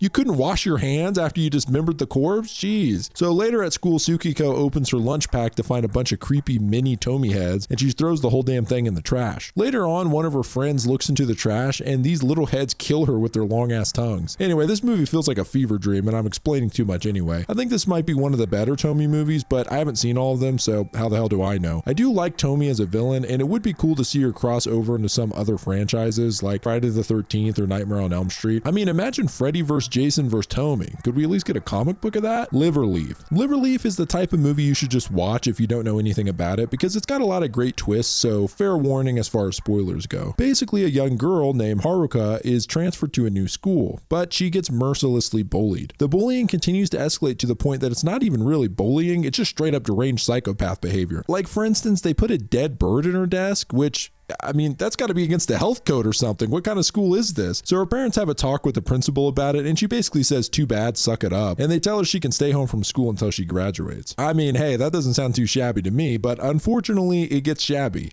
It gets very, very shabby. The bullies, the psychopaths are like, what the hell? Who are we going to torture now? So let me just say, this is a huge spoiler, but they light her house on fire and kill her parents. Not to mention that her kid sister gets torched and is laying in the ICU looking like Anakin at the end of Revenge of the Sith. Basically, that pushes her over the edge. She decides she's not taking any more shit and starts killing these bullies off in a brutal fashion. It's actually really cool, and I recommend this one because it's heartbreaking but extremely satisfying. Also, it gives off major anime vibes. I guess because of the snow falling, there's a little bit of romance, and there's even a flashback sequence about how characters were once childhood friends and they're eating popsicles that look just like the sea salt ice cream from Kingdom Hearts. So if you're into this sort of thing, Liverleaf delivers. Monster Club. Monster Club is about a young man who has isolated himself to a cabin in the snowy mountains. Most of his family has passed away, and he feels society has wronged him. He spends time in the cabin creating bombs, which he sends to large corporations in the mail. One night, his brother, who he thought killed himself, arrives, and a journey ensues where ghosts and monsters question his motivations. The movie was inspired by the Unabomber Ted Kaczynski, not a direct comparison by any means, but you can definitely see similarities in the mindset of the character here. Miss Zombie. Miss Zombie is a very unique zombie film in that the zombies in this world aren't really a threat anymore. In a future Japan, scientists have discovered how to deal with the hunger and ferocity of zombies, only feeding them fruits and vegetables. One organization has even domesticated the undead and sells them as slaves. Also, zombies in this world vary by level. Lower levels are less affected by the virus and are more human than beasts. Our title character is one such zombie that hasn't lost her mind due to her low virus level. She's the house servant to a doctor and his family. The townsfolk just straight up bully her, like kids are throwing rocks at her, she gets harassed by men in town. Like at one point a guy just stabs her as she walks by and she just sort of takes it like a champ and keeps walking, but damn, to just casually stab someone like that is so messed up, even if they are a zombie. The story really starts to develop when her relationship with the family starts to get more complicated. related. There's some interesting twists in this one, and it really has a beautiful look to it despite being based around the undead. It Comes. It Comes, not to be confused with It Follows, is a 2018 film following a newlywed couple who is celebrating their recent pregnancy. Things get real weird though when a random visitor leaves a memo at the husband's work that simply states the name of his future child. The reason this is weird is that the couple only just recently came up with the child's name and hadn't told anyone else. Shortly after this, the man who originally received the memo is found dead. Fast forward 2 years, and the father keeps having nightmares about a horrible creature and the repeated phrase, blood calls. So the dude's all spooked out as anyone would be and calls up an exorcist to help him out. That's the gist of it. It's really got boogeyman vibes, making you feel like the monster is constantly seeking the man out, and it's interesting to see what a man will do to protect his family. Death Powder. This is a trippy ass movie, man. Death Powder is credited as the first Japanese cyberpunk film predating Tetsuo, 964 Pinocchio, and even Akira. It definitely reminds me a lot of these later cyberpunk films, except even more bizarre if that's possible. It's like if you took acid and watched 964 Pinocchio, basically. The plot, if you want to call it that, is that 3 conspirators kidnap an android who secretes a powder that causes them to slowly go insane. Once the dust hits, this movie goes completely off the rails. I'm talking green screen effects, weird makeup. There's even a part in the middle of the film where a music video basically starts playing. It's cuckoo bananas, but don't take my word for it. You can find the film in its entirety on YouTube. Dark Tales of Japan. Dark Tales of Japan is a made-for-TV anthology film series consisting of 5 short films. The film starts with a creepy-ass old woman getting on a bus and asking the driver if he'd like to hear a scary story. From there, the old woman tells different passengers different stories, which make up our shorts. The whole series has Goosebumps vibes to it. It's kind of more fun, scary, and I'm not complaining after some of the stuff I've seen on this iceberg. I mean, sometimes a good old-fashioned family fright hits the spot. The first short is called Spider Woman. 2 magazine reporters pursue the story of a mysterious spider-like woman. Though the magazine's circulation has shot up 20% following their dramatic articles, they have yet to find a single shred of evidence backing up their stories. Then they hear about a young girl who claims to have been attacked by the monster. This one's kind of cool, and when we see the spider creature with the extra human limbs, it is pretty creepy looking. Next is Crevices. Visiting the apartment of a missing friend, a young man is startled to find every crack and crevice of the apartment's interior sealed with red tape. Upon reviewing computer and video files, it appears his friend suffered from some sort of mental breakdown wherein he was completely obsessed with the terror that someone was watching him. But how could the friend have simply disappeared? As he and the apartment manager set out to remove the massive amount of red tape, very strange things begin to occur. I think the idea here is really original. Third up is The Sacrifice. It follows a woman who visits her parents at home while being stalked by a coworker who's into black magic. She also deals with jarring memories of a giant disembodied head she saw when she was a child. Really weird. Next is Blonde Kaiden. It's probably the most unremarkable. It follows a man who's visiting Hollywood where he hopes to meet blonde women. Well, he does, and one turns out to be a ghost. There's really not much to say about it, and there's a little bit of cheese on all of these, but the ending to Blonde Kaiden is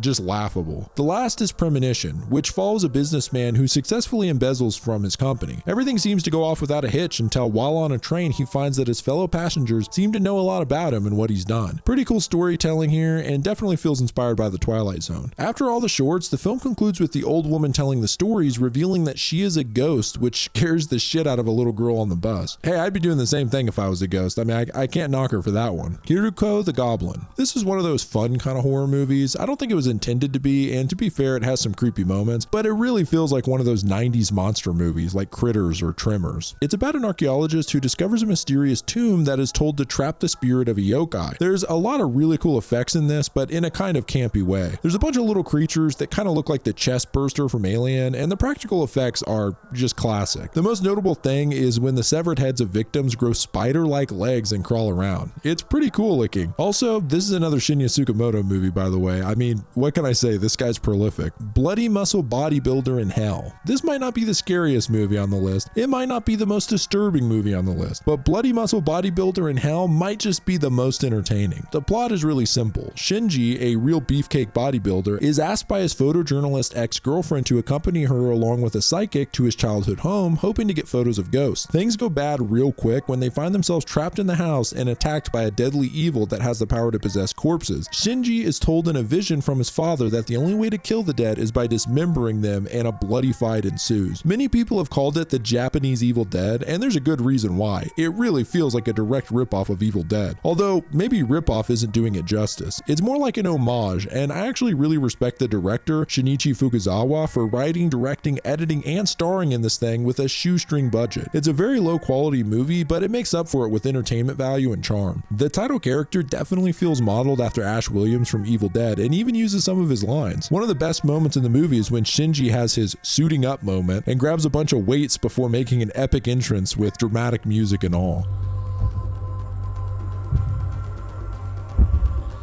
There's a ton of cheap gore effects, makeup, costumes that are somehow both laughable and appreciated at the same time, so do you know it was just one guy making the whole movie. An interesting fact about this movie is that it was filmed in 1992, but wasn't actually released until 2012 on DVD, which is when it gained its cult following. Imagine you put all this work into a movie, and 20 years later, all of a sudden it blows up. I mean, that's awesome, man. Anyway, check this one out for a good time. It's groovy. Goth. Goth follows two teenagers whose morbid fascination with death leads them into tracking down a serial killer, not to bring the man to justice, but to admire his handiwork. So high school girl Marina walks past a brutal crime scene that she seems to admire. This is when she notices Kamiyama, another high school student, and Sicko. Once they've found that they share this disturbing fascination with death, they spend time looking at extremely graphic photos of murders. When several new murders appear, seemingly from the same killer, the two twisted teens decide to try and find out who the killer is so that they can get a look at the bodies before the cops show up. It's a really unique and unsettling premise, and yet the romance between the two teens is interesting. I also like the fact that the movie goes full murder mystery, but from a completely different perspective. It's cool that instead of cops tracking a murderer, it's a couple of teenagers obsessed with the corpses. It's an original way to go about it, so you gotta respect it. Evil Dead Trap 2. Although it bears the same name, Evil Dead Trap 2 has nothing to do with the first film, which we covered in the very first video, I believe. It is a spiritual successor, though, in terms of the gore and disturbing subject matter. The film focuses on Aki, an average young woman who works as a film projectionist. Her friend, a news anchor, tries to get Aki out of her shell, even trying to hook her up with a married man, but Aki seems to have no interest. She often sees a young boy out of the corner of her eye, and the kid shows up more and more, and this deeply unsettles Aki. It turns out, however, that Aki is a psycho killer who spends her nights cutting the stomachs out of prostitutes. Hard left turn, I know. This all stems back to Aki having an abortion that she seems to regret, which might hint at why she has visions of this young boy, possibly the idea of what could have been. As you can tell, the film tackles some dark subjects, and with copious amounts of blood and gore, it's right up there with any other slasher film. Oregon, 1996. Oregon is a dark and gritty film about organ theft. Two undercover detectives infiltrate a plastic-covered den to discover two organ thieves, Saiko and Yoko, actively removing organs from a living captive. Things go south after a shootout, and the organ thieves manage to escape. Saiko and Yoko happen to be siblings, and we learn how they got to be so effed up when during some vague flashback, Saiko's mother tries, and then I think successfully, cuts off Saiko's wee-wee. She also pokes the eye out of Yoko, which explains why Yoko's always wearing an eye patch. After the would-be bust, the police are now hot on their tail, and the Yakuza bosses they work for aren't too happy about the extra attention. It's a very strange movie in a lot of ways. The film was written, directed, and produced by Kei Fujiwara, who plays Yoko as well. You might also recognize her as the girlfriend that impales herself in Tetsuo the Iron Man. It's very low budget, but I actually think that adds to the grit of it. To me, that's what the movie gets right, the atmosphere. It feels really dirty and grungy, like you're getting a peek into the disgusting underbelly of a city. I do have to point out one scene where the effects work pretty well in a what the hell kind of way. So at one point, Saiko is staring at a butterfly cocoon and has this weird daydream where the same cocoon is now huge and a woman starts crawling out of it. And she has these weird insect-like organs, intestines, or something like that. She's rubbing all over her face. It's really bizarre, and there's just a lot of weird stuff like that in this movie. I found the whole thing on YouTube, so it's worth checking out for free at least. Over Your Dead Body. This is another Takashi Miike film, which at this point I think Miike is the most common director we've seen on the iceberg, other than maybe Shinya Tsukamoto. This is another horror drama, and like Ring Zero, the movie is following a play. After several actors become obsessed with the star of a play, the lines between fiction unfolding on stage and the drama unraveling off stage become blurry and things get out of hand. Although this film sounds more like a romantic drama, it has some really disturbing stuff in it, including a woman stabbing herself in the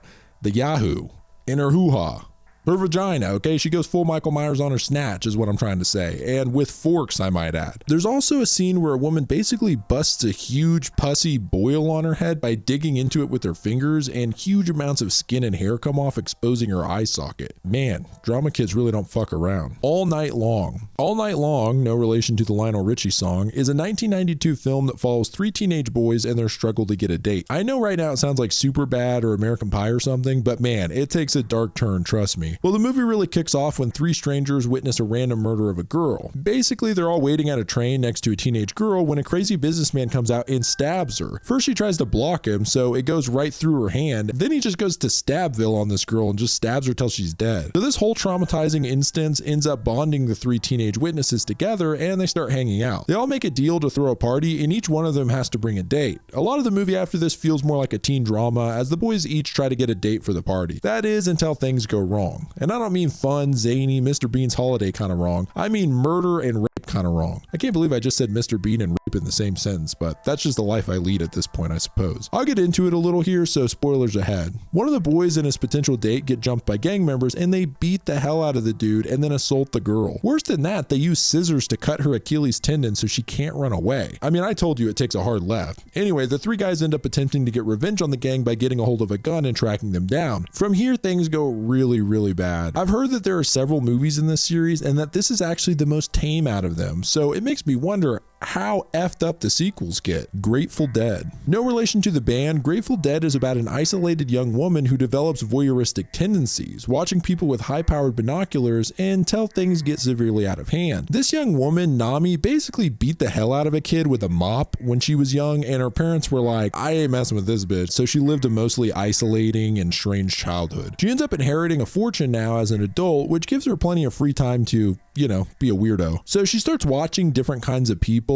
her favorite being old people. She likes to watch as these poor souls descend into madness and even death. At one point, this psycho even takes a selfie with the dead body, so that's the basic idea. Spoilers ahead, but I have to mention a couple things. So Nami starts watching this one old man in particular. She's like watching him look at porn DVDs and stuff, which just makes you feel bad for the guy. Not because he's secretly being watched, but because no one told this old guy about the internet. I mean, the guy's buying DVDs like it's 2002. Well, instead of going crazy or killing himself, he ends up getting saved by some Christians and turns his life around. And Nami does not like that because she's a psycho hosebee, so she just goes into a murderous rampage. The most messed up and weird scene in this movie is when she breaks into the old man's house, ties him up, forces him to take Viagra, and then has her way with him, which is an absolute bloody mess. It's just a really weird and psychologically disturbing movie, so, you know, check it out at your own discretion. Meatball Machine. First of all, that's one of the best titles of any movie on the iceberg, so hats off for that one. But the basic idea of Meatball Machine is that there are these alien parasites that look like giant bugs, and they attach to human hosts and turn them into killing machines called necroborgs to battle each other. It's one of those concepts that's so over the top and so awesome at the same time. But honestly, those are some of my favorites. The story's pretty simple. A young man falls in love with his coworker, but has trouble working up the nerve to tell her. Finally, when things seem to start going his way and he actually gets her back to his apartment, one of the parasites that he had found previously latches onto her and she becomes a necroborg. Well, Loverboy ends up being possessed by one as well, and from there it becomes a battle between the two would-be lovers. The movie has plenty of great gore moments, mostly within the necroborg fights, which are great. Something about the necroborgs actually reminds me of Power Rangers for some reason. They almost look like horror versions of Power Ranger villains, which is not a complaint at all. The costume design is great, and it definitely has a self-aware quality to it. Like, one of the necroborgs has a little glass windshield in front of his face to help with blood splatter, and it even has a little windshield wiper on it that squeegees the blood off. Little moments like that let you know they don't take this too seriously. The gore effects are awesome as well, and the effects artist Yoshihiro Nishimura went on to do work on Machine Girl and Tokyo Gore Police, which were both covered in the previous tier. Meatball Machine is a fan favorite in the splatter category of J-Horror and is definitely a must-watch if you're into that kind of thing. Also, the movie is clearly inspired, at least in some ways, by Tetsuo the Iron Man. God forbid we go a video without mentioning it, but seriously, you'll see what I mean. The Iron Man transformation would fit perfectly in this movie. It's a fun watch. Check it out. Red Room. Red Room is a particularly disturbing movie about a game show. The concept of the show is that the 4 contestants draw cards. Whoever draws the king card gets to pick 2 other contestants to enter the red room. Within the red room, the person who got the king card can demand any number of violent acts be done to and by the contestants inside. This starts off mild and slowly increases into really disturbing torture. loser. The last contestant to be alive wins 10 million yen. So that's literally the whole movie. Obviously, there's maybe some intrigue as to who will win, but overall, it just feels like a creative way to make a torture flick. So, disturb alert here, but there's a few horrifying scenes in the movie, including a man urinating in a woman's mouth, a hairdryer being forced down a man's throat and turned to high heat, and the most notorious is when a man puts several objects into a girl's no-no place, including a light bulb, which then breaks. Well, that might be the most messed up thing I've heard on the iceberg so far. So, I don't know about this one. It's pretty hard to find anywhere, which maybe is a good thing, because I'm not sure there's much worth seeing here. Zombie ass, Toilet of the Dead. Okay, I have to say, I had a good time laughing my ass off doing the research for this one because this movie is just so weird in every way possible. The basic premise is that 5 friends go on a camping trip and one of them ends up eating a parasite which she then shits out, causing poop zombies to rise up and attack. I'm being very serious. That is the premise of this movie, and I struggled to try and sum up the plot there because there is so much weird shit happening in this movie, pun intended. Don't worry though, I'm gonna lay it all out for you because there's just too many juicy details here to mention, and trust me, after watching this movie, words like juicy,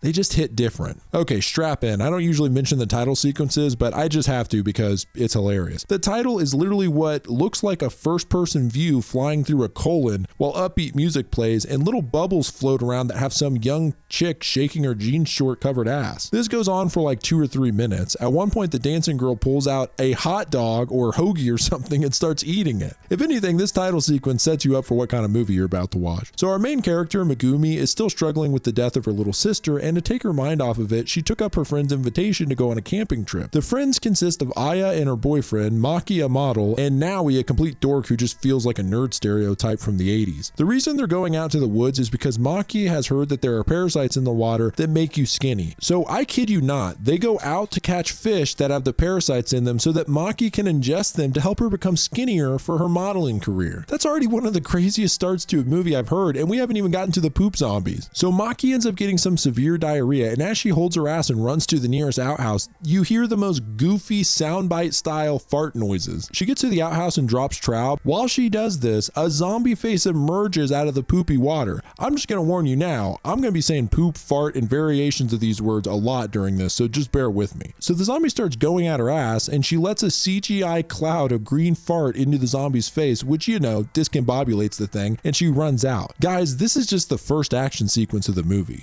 I'm telling you, it's insane. So from there, the gang is on the run. Shortly after this, a zombie grabs Aya by the pants, pulling them partly down until you can see her ass crack. It lingers way too long, and this happens a lot in this movie. Like, I think the director just has a fetish or something, because any opportunity to get a close-up shot on an ass, this guy will take it. Anyway, Aya then sits on the zombie's head, which completely caves in, shooting blood out. She then says, and this may be the best line of the movie, she says, "I just killed it with my ass." Man, this movie is truly incredible. From there, it's just them fighting zombies basically, although there are a few standout scenes, like some of the zombies bend over with their asses up in the air and these parasitic creatures pop out of their a-holes. So they like waddle backwards toward the survivors with these creatures sticking out, which pop through their panties. Also, I forgot to mention that Megumi is like an expert at karate, so she kicks major ass, literally, throughout this movie, and even has an epic anime style showdown at the end with a transformed version of one of the parasites, and of course her shirt rips off so she's all partially nude. You know, it really goes full anime. I barely scratched the surface on this one, but it is a wacky waving inflatable arm flailing tube man. Wait, what? It's a wacky irreverent good time if you want to laugh your zombie asses off. Orozco the Embalmer. Orozco the Embalmer is a Mondo film about an actual embalmer working in Colombia. So just a quick explanation, a Mondo film is basically a documentary film that focuses on taboo subjects, most commonly death. These films usually showcase actual death on camera, but can also mix in fake deaths as well. So for example, Flowers of Flesh and Blood, which we covered in Tier 3, is not a Mondo film as it's entirely fake. The most famous Mondo film is probably Faces of Death, which is essentially a compilation of people dying. Orozco the Embalmer is very real and follows this embalmer over the course of several years. The documentary takes place in Bogota, Colombia, where the homicide rate is so high that there are literally just bodies in the streets. So there's not much to say about this other than it's highly disturbing, featuring horrific dead bodies, including that of children. So it's not for the faint of heart at all, and it sort of stands out on the iceberg because up to this point, everything we've covered so far, despite being completely disturbing and graphic, has all been fake, but this is the real deal. It also seems odd because it takes place outside of Japan, but the director is Japanese Japanese and the imagery is horrifying, so Japanese horror film, I guess? Splatter, Naked Blood. Splatter is another one of those movies that's always floating around the disturbing movie sphere, and for good reason, because, well, it's disturbing. The basic concept is that a young chemist, Eiji, creates a drug that makes pain feel like pleasure. So it plays out like this. Eiji's mother is actually a medical researcher who is testing out a new form of birth control on 3 volunteers. So Eiji, a real Dennis the Menace type, injects his own formula that he calls My Son into the IV bags. Eiji, sabotaging your mother's experiment with your own potentially harmful drug that hasn't been tested at all, you little rascal. So the drug takes 24 hours to go into effect, and Eiji begins stalking and secretly filming the 3 girls to see how it all shakes out. If you don't want any spoilers for this one, go ahead and skip ahead, but I have to go into the details here because this is one of the most disturbing movies on the iceberg, so fair warning. One of the girls, Rika, spots Eiji filming her and calls him out, and I guess gives him a pass on the whole stalking thing because she actually hangs out with the dork after the awkward exchange. Meanwhile, the other 2 girls are up to their own shenanigans. Hungry Butt, that's her actual name, don't wear it out, cuts her finger while cooking a meal and seems almost euphoric as she sucks the blood from the wound. Well, I guess that aroused her appetite because what she does next is some messed up combination of cringy, disturbing, and funny. While frying some food, she dips her hand in the batter and fries her hand. Then she begins eating her hand, which yes is really disturbing, but on the other hand, it's not really that gory. She just bites off her fingers, which look like fried chicken, and it's almost funny. It kind of looks like something you'd see on Tim and Eric, but the part that really makes it cringy is the sound effects. The crunchy sounds you hear are uncomfortable as hell. Just don't watch this with headphones.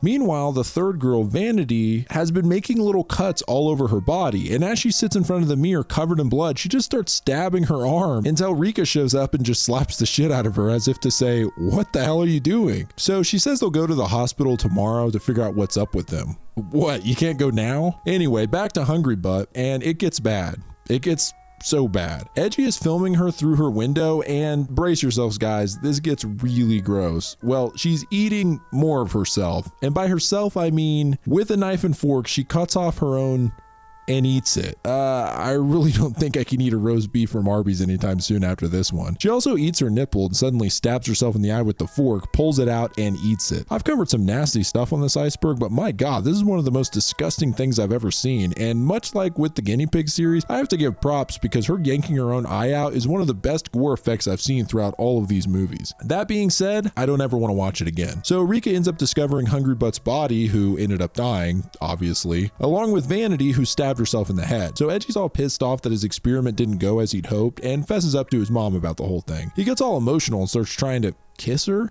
Why do they always have to throw incest into these movies? Like, it's not messed up enough watching a girl eat her own snatch. I gotta watch a dude suck face with his mom. Anyway, she's not into it, thankfully, and throws him off. Rika shows up to be examined and then slices open the stomach of Eji's mom and just leaves her there to suffer with her innards all hanging out. Then Rika ends up with Eji and they bang before Eji injects the rest of the formula into Rika and orders her to kill him. So she slices and stabs the hell out of him. Meanwhile, Eji's mom is in the afterlife, still lying with her stomach cut open, and her dead husband is there, who crawls inside her stomach and pulls it shut behind him, which is one of the most bizarre things I've seen, and it kind of reminds me of Gozu in the last tier when that guy's crawling out of that girl. Now we fast forward to a few years into the future where Rika and her son, Eji Jr., initiate their new plan of spreading the new sun formula across the world. Wow, I did not expect the ending to get so weird. Like, yeah, I thought, okay, gore fest, these girls do horrible things to themselves, but the ending took me by surprise. So check this one out. Just make sure you've already eaten. Grotesque. Okay guys, torture is a staple at this point in the Japanese horror movie Iceberg, and this one's a doozy. Just a heads up, it's probably the most disturbing on the iceberg so far. Grotesque is about a psychopath who kidnaps a young couple and tortures them. Yep, so yeah, that's the movie. Moving on. Oh, what? You want to hear all the gruesome details? Fine. After knocking them out with a hammer, the psycho, I'm just going to call him Psycho, brings the couple back to his torture dungeon where they are strapped upright and facing each other from opposite sides of the room. The psycho asks the young man if he'd like to go first before cutting his tongue with a metal device and then stabbing him in the stomach with it. This psycho seems really interested in the couple's relationship, asking them how many times they've had sex and would they die for each other. He then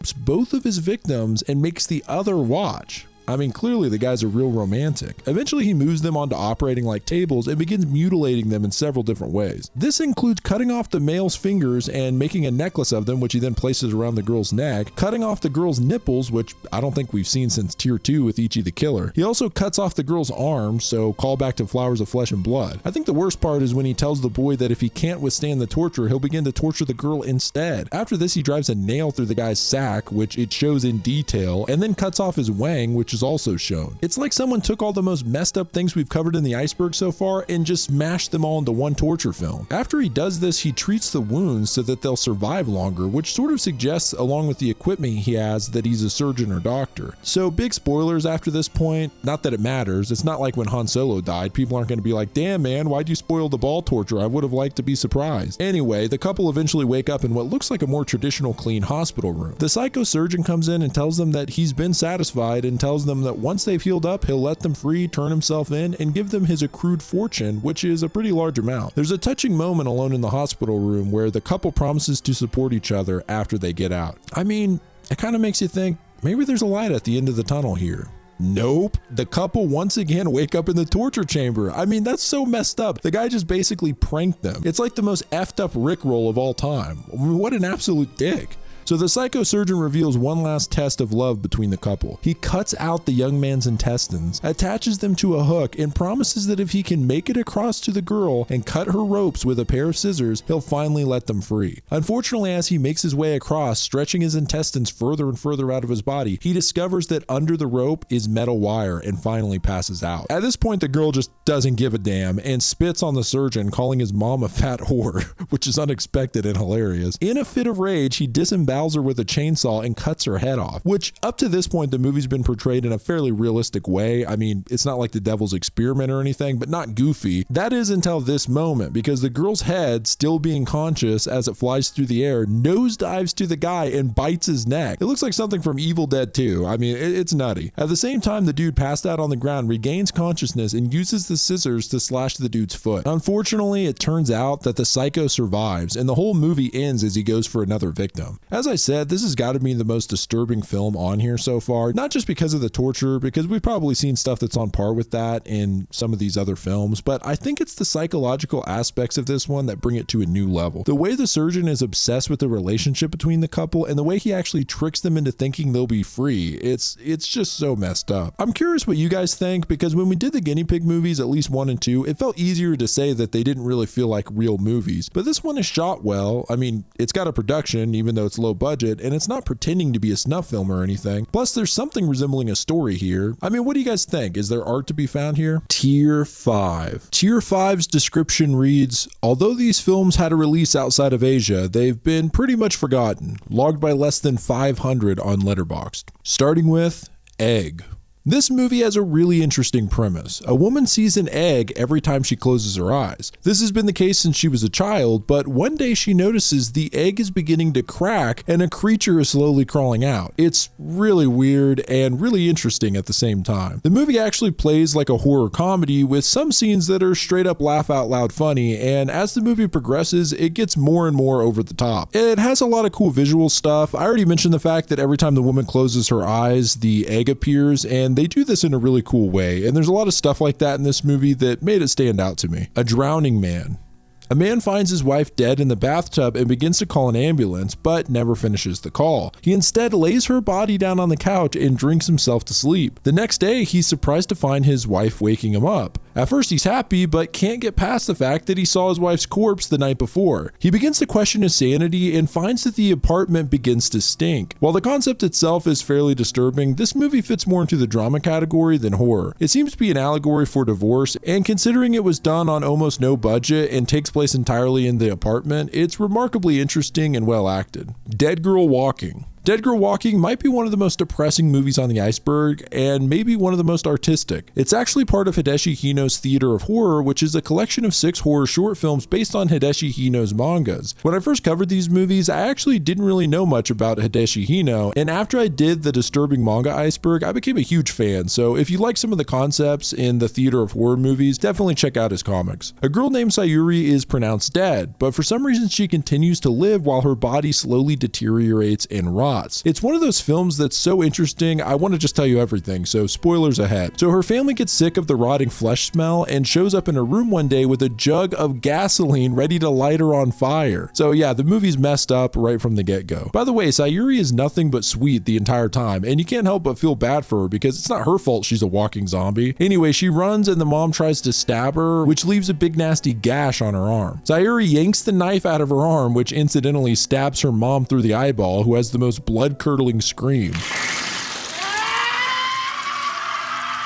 Somehow she manages to escape, and as she finally gets outside to safety, she sees some of her classmates. She approaches them covered in a black robe, but as she does, her arm falls off and rolls out from under the robe. So understandably, the classmates freak out, and Sayuri just slowly walks away looking sad as hell, like Eeyore from Winnie the Pooh or something. Now it's getting dark, and the poor girl takes shelter in a farmer's shack or shed or something, but the farmer finds her in the morning pissed off, and when she tries to explain herself to him, her tongue falls out. And I gotta say, the look on the farmer's face is kind of hilarious, but he tells her to beat it, so once again she wanders around all sad. Well, some weird looking guy is driving by and asks if she needs food or anything. Even after seeing her dead face, he offers her a place to rest, and she seems to trust him. Then she wakes up in a completely black room with just a spotlight on her, and an old man comes out and whips her before presenting her to a group of men in suits all sitting in chairs in a circle. So basically the old guy runs a sort of freak show and starts showing her off to these guys. It starts by a guy looking under her robe and puking, and this escalates to the point where her intestines just plop out onto the ground and everyone just starts clapping. It's a truly bizarre fever dream that feels like a nightmare. The old guy ends up dumping her off in the woods where she has a dream that she's normal again, but things go sour and she wakes up with large parts of her face falling off. She sees her own reflection in a nearby lake, and it's really one of the creepiest parts to me because although it's not very clear, through the blurry reflection you just see this creepy half face. Well, out of nowhere her mom and dad show up with more gasoline, I guess ready to finish the job. I mean, what the hell? So at this point, Sayuri can barely walk correctly and even loses a foot. So the mom inevitably catches up to her, and with a bandage now covering her eye, she lights up the gasoline. The gas causes an explosion that sends Sayuri flying through the air, and everything goes white. We now just see the robe lying in a completely white environment, and I guess some of Sayuri is in there because it slowly crawls like a slug toward a dead flower. As Sayuri reaches the flower, it begins to bloom, and that is Dead Girl Walking. I know it seems like I kind of just ruined the whole movie, but I really didn't because the atmosphere, music, cinematography, everything in this movie adds up in an exceptional way. So you just have to watch it for yourself because it's really sad and really mesmerizing. It's also only about 40 minutes long, so it's definitely worth the watch. Lizard Baby.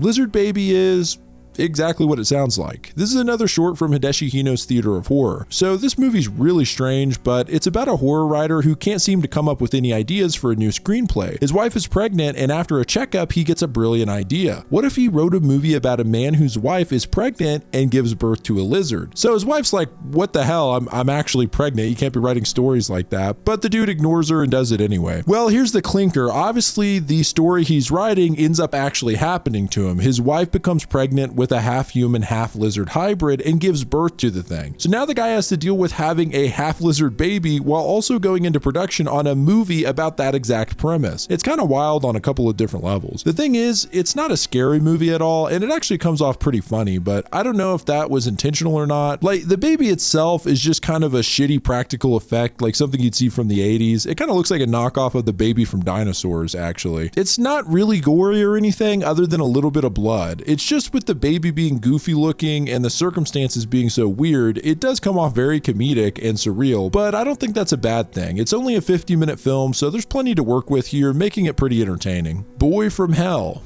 Boy from Hell is also part of Hideshi Hino's Theater of Horror collection, and this one is sort of along the same lines as The Lizard Baby, but a lot creepier and way darker. It's still pretty funny though, and hard to take too seriously. Basically, a mother and son are being driven by the family servant. The young boy sticks his head out the window as a truck drives past them, and it knocks his freaking head off. Man, one thing I notice in these Japanese movies is they are not afraid to show children dying. Anyway, the mom is obviously distraught, and her and the servant cry over the boy's grave when all of a sudden a crazy old lady comes out out of nowhere and basically says, "Hey, I know how to bring your kid back. See, what you got to do is take this fang and slice the throat of another kid that's the same age as your son. Easy as that." So the servant tells the old baddie bitch to hit the road, and she drops the fang and she leaves. So the mom is a doctor, and this is where the movie becomes really messed up. But next thing we know, she snatches up one of her patients, a little boy, and is driving him somewhere. When he wakes up, like, what is going on here? And this evil psycho tells the kid that he's cured and going home, and the poor boy looks so happy and excited to leave the hospital. But I swear to God, it cuts from his smiling face to him now being shrunk upside down and crying. The servant shows up and tries to talk some sense into her, but to no avail as she slices the throat of this little boy, which we actually see on screen. Well, it turns out that old lady was right, and her son comes crawling out of his grave, but here's the thing, he's half alive and half dead and can only survive by eating human organs. Sounds pretty disturbing, and it kind of is in concept, but when you see this little guy, you'll probably laugh because it's very clear that it is just a little person playing a boy. He's even got a man's voice that tries and fails to sound like a boy, which is mostly why this movie is so funny. So from here on out, it's honestly just this zombie kid eating people. The makeup on his face is both creepy and funny at the same time. It really confuses the senses watching this movie because on one hand, it's laughable, and on the other hand, if you saw this man-boy zombie in the middle of the night, you wouldn't be laughing, you'd be freaking running. Anyway, much like Lizard Baby, this one is worth watching and it's only 50 minutes long. Man, Woman, and the Wall. While it does have a cool and ominous name, Man, Woman, and the Wall is actually about a dude listening to his hot neighbor through their thin apartment walls and pleasuring himself. Yeah, that's the whole movie. I think the horror comes into play because the act itself is disturbing, and there are times in the girl's apartment where they try to represent the idea that he's listening to her, and they'll show him squatting right next to her, listening even though he's not actually there. It's kind of an interesting visual. His obsession does get more and more creepy, and this does culminate into some really disturbing scenes. Embalming. This is about a young embalmer. She's doing her thing on a body before a funeral when she finds a strange needle deep in its skin. The next day, the man's body is found headless, so now the embalmer tries to track it down and ends up getting entangled in a weird religious cult. It's no Orozco, obviously, but it's a suspenseful thriller with an embalmer as the protagonist, which is pretty interesting. St. John's Wort. So St. John's Wort is actually based on a Super Famicom game from 1992. The game plays more like a visual novel than a traditional video game. The film released in 2001, almost 10 years later. It follows ex-lovers Koei and Nami as they go back to visit Nami's childhood home. Strange things happen in the house as they explore each room, and they get the feeling someone's watching them. There's some twists and turns and scares, but ultimately it's an interesting haunted house movie. Crazy Lips. Crazy Lips is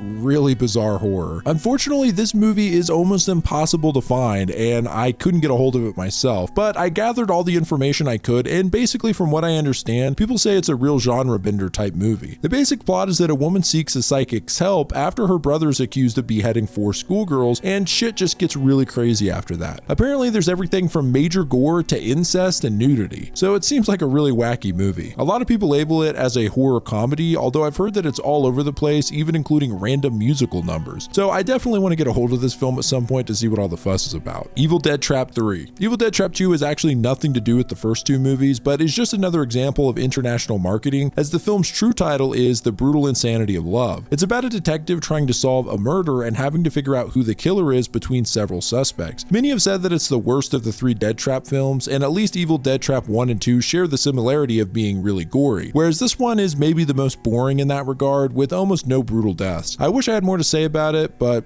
that's all I got. The Booth. The Booth is about a radio DJ who starts getting really creepy calls that repeatedly call him a liar. As the radio show goes on, he slowly starts to break down as the calls hint at the DJ's dark past. It's a suspenseful one, and I have to give credit because it's very low budget, and a lot of the movie takes place in the booth other than some flashback sequences, and you know I love the less is more approach. Shikoku. Shikoku follows Hinako, who after living in Tokyo for a few years, moves back to her hometown in Shikoku. She learns that one of her childhood friends, Sayuri, died several years ago, and that Sayuri's mother is overwhelmed with grief. Hinako begins seeing Sayuri's ghost at night and soon learns that her mother has a strange past involving seances and exorcisms. So it looks like there's a connection, and after that things get really spooky. I guess Shikoku in Japanese is a play on words because it means 4 islands, to which Shikoku is the second smallest island behind Okinawa in Japan, but it also means land of the dead. So that's kind of rad. Kyofu, or the Sylvian experiment. This movie is all about psychic phenomenon. 2 neuroscientists neurosurgeons discover a 16mm film reel that shows test subjects that begin to project a white light seemingly with their minds. The neuroscientist kids watch it as well, and years later they begin to conduct a similar experiment that's initiated by a mock mass suicide. One daughter wakes up inside of a facility where it appears that she's astral projecting outside of her body, which appears to be dead. She ends up escaping the facility, but now all kinds of supernatural, psychic, astral projecting, dream jumping, all kinds of shit starts happening. So if you're into that area of horror, it's an interesting story to check out. The Last Supper. This one is messed up, but we haven't tackled cannibalism in a while on the iceberg, so why not? The movie's about a plastic surgeon who develops a taste for human flesh. His ex-lover is getting married, and he tells her he will prepare the food for all the wedding guests, and you can guess what kind of meat he decides to use. Most of the graphic stuff in this movie is seen through flashbacks as he develops his cannibalistic habit. First, he tastes some fat after a liposuction, which is somehow the most disgusting idea in the movie, but maybe that's just me. Well, he ends up enjoying it, so he travels to Hong Kong and watches a messed up show where they literally behead a woman in front of everyone and serve her head on a literal platter. He also finds a woman's corpse after she hangs herself and takes her body home to slowly eat it. This is probably the most graphic scene, but the budget is low and the effects aren't very good, so every time we see a body being cut up, it always just kind of looks like a mannequin. It's still disturbing, but after watching Guinea Pig 2, it just seems hokey. During all of this, the detective is slowly trying to piece things together, which adds some suspense, but you gotta watch it just for the ending when he finally serves the food to the wedding guests. Love Ghost. Love Ghost plays a little more like a drama romance movie, but definitely has horror elements.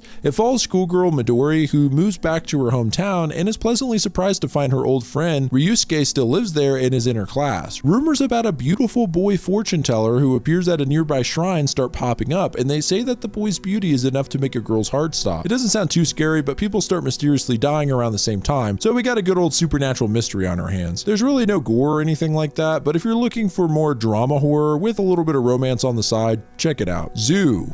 So Zoo is another collection of short films, all written by horror author Otsuichi. It's just the one name, Otsuichi, like Cher or something. Anyway, Otsuichi wrote these 5 novels, and then 5 different directors made shorts based on them. So let's start with Kazari and Yoko. The mother of twin sisters, Kazari and Yoko, loves only one of her daughters and abuses the other. The abused one gets sick of it and tries to escape. Honestly, this one is just really sad more than anything else. Next is 7 Rooms. One day, a young boy and his older sister find themselves trapped in a small concrete room. There are 7 rooms in all, each containing a different prisoner. After 6 days in the rooms, everyone will be murdered if they don't escape. There's a little waterway that connects the rooms together, and the boy is just small enough to swim through it to the different rooms. So it's actually really interesting, and it kind of feels like Saw, but without the intense torture and more of the problem solving. In the next short, So Far, a young boy's father is convinced that his mother is dead. The mother is convinced the father is dead. So the boy is the only person that both father and mother can see. This is a really cool concept, and watching the boy try to navigate this situation is pretty heartbreaking. When the Sun Shines is a CG animation about a scientist who seems to have created an android, and it's just kind of philosophical as he learns about the world that now has no more humans. I might be getting that wrong, but I watched it without the subtitles and was guessing. Once again, it's kind of a sad one without a lot of horror, but more existential dread. In Zoo, a man kills a woman at an abandoned zoo and takes pictures of her dead body every day. That's really the bulk of it, but I have to say, it's told in an interesting way, and there's a really cool and disturbing part where the guy is holding all these pictures after 100 or so days and flips through them like a flip book, so you see her rotted body slowly form back to the night he killed her, and that's just a really cool idea. It has a kind of surreal ending that I don't even know if I can explain, so check it out for yourself. So that's Zoo. It's an interesting collection and definitely makes me want to check out more of Otsuichi's stuff. Being Natural. Being Natural is a pretty interesting one. It feels very different than a lot of the horror movies on this list because for the most part, it's a simple slice of life film about 3 old guys just goofing off in the country with a humorous tone and a laid-back feel. A family move into the area from the city and they seem really nice. However, the wife's dream is to open up a cafe and will do this no matter what cost. The movie's third act takes a very unexpected turn and things get drastically out of hand. Some people love this movie for the ending and some hate it for the same reason. I kind of like divisive films like that though because it leaves a lot of room for conversation. Shady. Shady's about a bullied high school girl named Misa who suddenly gets befriended by a popular girl in school, Izumi. Seems great for a while as the relationship blossoms, but gets really weird when Izumi turns into a complete psycho. She kills Misa's bird and tries to feed it to her. She has this weird relationship with one of the male teachers and she locks a classmate in the closet before slitting her throat. The thing that makes Izumi interesting is that she does all of this typically with a big smile on her face, which makes it way more disturbing. overall, it's a pretty cool thriller, so check it out. Kirei. Kirei, The Beauty of Terror is a body horror film centered around plastic surgery. It follows Yoko, a surgeon specializing in cosmetic surgery. One day, a deformed and disfigured woman named Yoshi shows up at Yoko's place and hands her 3 million yen. She asks if Yoko will fix her messed up face, but only if it's done after dark without any other people involved. So Yoko's like,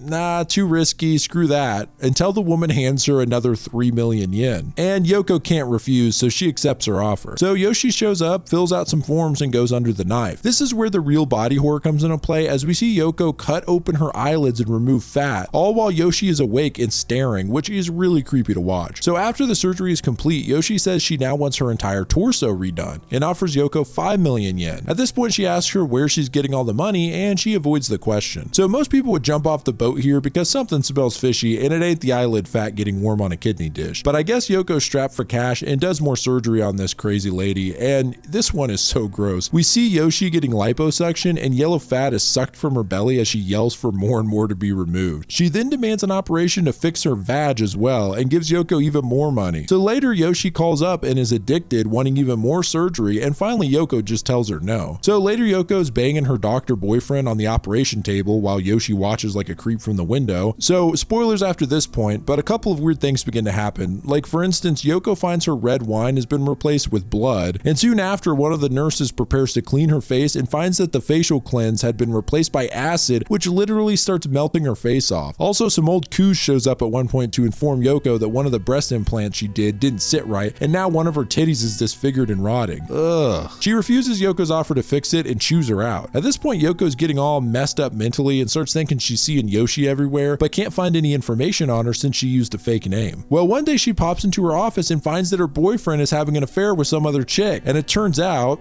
that it's Yoshi. She also starts choking the guy out while he's humping her, so the guy faints as Yoko barges in to stop it, and Yoshi goes full crazy, insulting Yoko and starts laughing maniacally until her damn nose replacement breaks off like Michael Jackson. So now there's blood pouring from her face, and the boyfriend wakes up in time for Yoshi to cut the poor bastard's throat and then start to strangle Yoko. Yoko then stabs her in the nose, which causes it to become even more messed up, and Yoshi tries to chase her, but her leg enhancements snap so she can't walk properly. This psycho hose beast then crawls over to the dead boyfriend so she can die in his arms, I guess out of spite, and tells Yoko that she hates her and that she abuses ugly people before dying. Fast forward a few years, and Yoko has now had plastic surgery and started over with a new clinic until a patient that looks eerily similar to Yoshi shows up one day and asks for surgery. It's a very interesting movie to me because a lot of the time body horror movies rely on either sci-fi or really dark torture, but this one takes a unique route with the surgery stuff, so I gotta respect that. Overall, I will say the actual gore and scares in this movie are few and far between, but